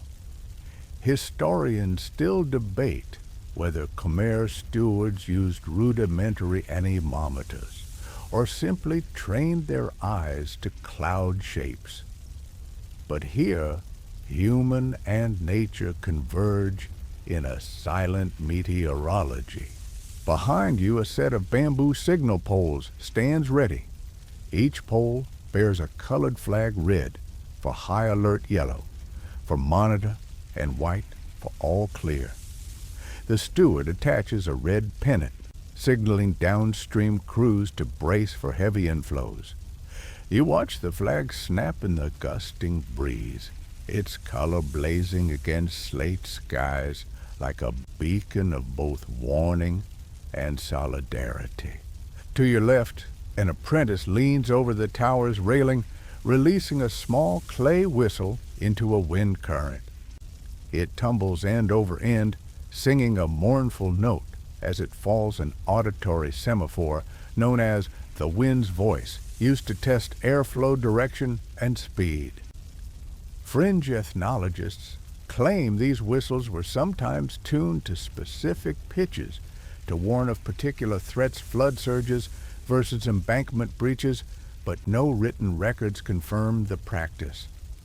Still, You feel your skin prickle at the ghostly echo of falling clay. A sudden gust bends the tower's top, sending stray leaves swirling like confetti. You grip the railing and laugh modern workplaces might frown on such lateral movement, but here the tower's gentle dance is part of its charm. You lean out, heart racing, as wind whips your hair, and peer down to anchor posts where ropes secure the structure in heavy weather, another callback to robust maintenance from Section 11's elephant cruise and Section 7's pot gauges. As rain begins to spatter, you descend with careful steps, trading height for proximity to the canal. You pass relief workers who break into rhythmic chants, lift and lower, fill and seal, synchronizing their efforts to the rain's beat. It's a communal drumline, echoing the canal's pulse, each shout, forging unity in adversity. You wonder if modern emergency response teams could benefit from such chant coordination, then recall your office's last fire drill. Probably not. Back on solid ground, you join workers slipping bamboo wattle into newly excavated breaches. The wattle's interwoven strips form a living sieve trapping sediment and redirecting flow until more permanent repairs are in place. Mainstream construction manuals credit this method as a fast, renewable solution for emergency embankment stabilization, low cost, low tech, and highly effective. The steward strides up, staff in hand, offering a nod of approval. He mouths, "Prepare for night watch," and you know the tower's sentinel role continues even after sundown, guided by lantern light and steadfast resolve. You share a final look at the canal's lattice of levees, embankments, and gates. Each element a testament to human vigilance woven into the landscape. As clouds part, revealing the faint glow of a rising moon, you feel the watchtower's wisdom settle into your bones. Foresight, coordination, and communal guardianship are as vital to irrigation as sluice gates and pot gauges. You step away boots, splashing through puddles that trickle back into the canal, carrying rain's promise to fields below. And if this vantage point pilgrimage through watchtowers and signal flags hasn't steered you toward somnolence, then at least you've patrolled the horizon of Khmer ingenuity. By moonlight, you step through a low wooden gate into a mist-wreathed courtyard, the morning haze curling around your ankles like the unfinished breath of the monsoon. A single stone basin stands at the threshold water, still reflecting the pale harvest moon's last filaments. You crouch and touch its glassy surface, cool, timeless feeling, the echo of every ritual drop that once slaked parched fields or sanctified silk baths. You probably won't survive this level of serene closure in your suburb's HOA without a noise complaint. But here, every droplet holds a lifetime of Khmer ingenuity and calm. Mainstream scholars note that courtyard basins terracol were standard fixtures at tea houses and irrigation hubs, offering a final sanctuary for travelers to wash both hands and thoughts before entering sacred spaces or returning to daily toil. You dip your fingers into the basin lift and let water trickle like liquid prayer across your palms. Each bead a whispered promise of renewal. In the courtyard center, a weathered lotus fountain murmurs beneath a carved Naga arch. Gentle water spills from the lotus's petals, into a mosaic of green and gold tiles, the flow measured by hidden channels that date back to the late 15th century. Fringe archaeologists speculate that these fountains serve dual roles, refreshing the spirit and acting as overflow regulators for hidden subterranean channels, an elegant merger of aesthetics and function. You lean in to catch the fountain's scent, a hint of moss and ancient stone, wondering if modern wellness retreats pay homage to such ancestral architecture. A row of slender iron fire tongs and wooden buckets stands on a bamboo shelf by a low window. You pick up a bucket, its iron bands tight against oak staves, still bearing faint burnish from charcoal. These buckets once hauled water from the canal to irrigate temple gardens or to fill the courtyard's fountain. You appreciate their presence now, imagining the rhythmic clang of metal and wood on stone floors as attendants carried water for both practical and ceremonial use. Historians still argue whether buckets were more valuable in festive rituals or famine relief. But here, each bucket embodies both service and sustenance. Beyond the basin, an abandoned stilt pavilion overlooks a deserted fish pond, rimmed with mossy laterite benches. Mist drifting off the water surface mingles with the scent of blooming lotuses, their petals drifting like miniature comets in slow descent. You recall Section 9's fish ladders, where fingerlings found refuge in tunnel vents. Here, the pond's serene stillness suggests a lull before the next migration. Fringe naturalists argue that such ornamental ponds doubled as hidden aquaculture nurseries, blending practicality with beauty. You kneel to gather a wilted lotus, its petals damp with dew, and press it to your chest. A weather-beaten sundial stands nearby, its gnomon bent at a precise angle to track the equinox. Another callback to celestial alignment themes from sections 4 and 6. You read the time by its shadow, nearly dawn. Farmers will soon resume canal patrols, weavers their looms, and elephants their powerful labors. Yet here at the journey's end, time seems both linear and cyclical, a restored watchtower, guiding tomorrow's vigilance as faithfully as last night's moon triggered Section 15's meditative closure. You circle the courtyard's perimeter, passing faded inscription stones marking past repairs and dedications in honor of King Paramaraja's reign, Year of the Boar, for the prosperity of village harvests consecrated by the abbot. Each plaque cements human memory into stone, bridging secular labor and sacred devotion. You touch one, feeling its cool surface etched with shell gold letters that shimmer faintly, a brief flourish of royal pride surviving centuries of wear. At the far end, flowering frangipani trees lean into the courtyard, their blossoms drifting onto the basin and paving stones like pale confetti. A sudden breeze lifts petals, stirring the water into spirals. You kneel to gather a handful of blossoms and float them atop the basin's surface, a final offering to water's spirit. Their fragrance mingles with incense smoke from Section 10's Naga shrine, weaving a sensory tapestry that spans every ritual station you visited. You rise and stand before the gate, the canal's distant gurgle echoing across fields and rooftops.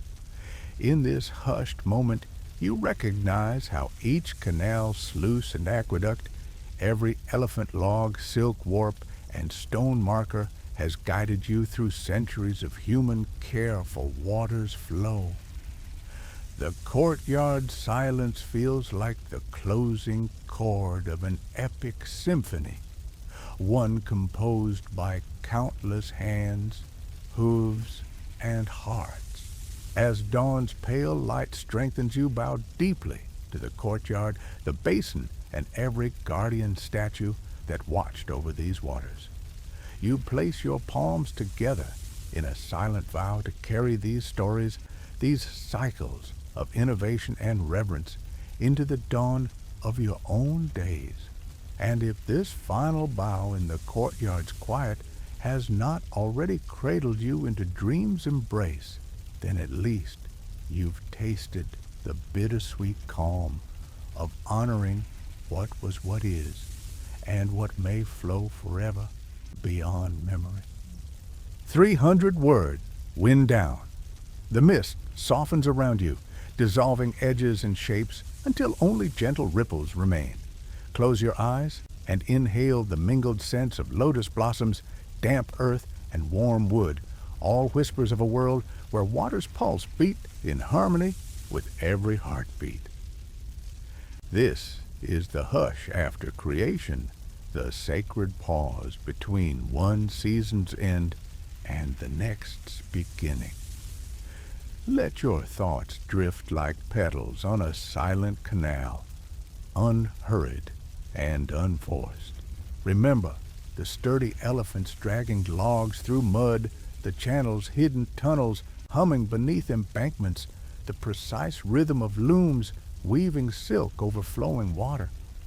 Each image a bead on a string of time, connected by the soft thread of human care and natural grace. Embrace the memory of sluice gates ticking open with a measured hiss, and the murmur of monks chanting beside Naga shrines. These echoes are invitations to breathe deeper, imagine clearer, and rest easier. You are cradled by landscapes sculpted by necessity and devotion, earthen dikes lined with logs, stone-lined channels carved by hands in memory, and watchtowers where silent stewards read the sky. Every element flows into the next, a living lesson in patience and precision. Allow your heart to match this steady rhythm, slowing with each exhale, softening with each inhale. Now, let the final whisper of wind and water guide you toward slumber. Envision canal waters lapping at the field's edge, rice stalks swaying in lullaby cadence, and lantern-lit temples fading into pre-dawn hush. Carry this calm within you, an ember of Angkorian ingenuity and serenity, to warm tomorrow's dawn. Sweet dreams await, gentle traveler. Now drift into the hush you've helped preserve. End of script. Sweet dreams.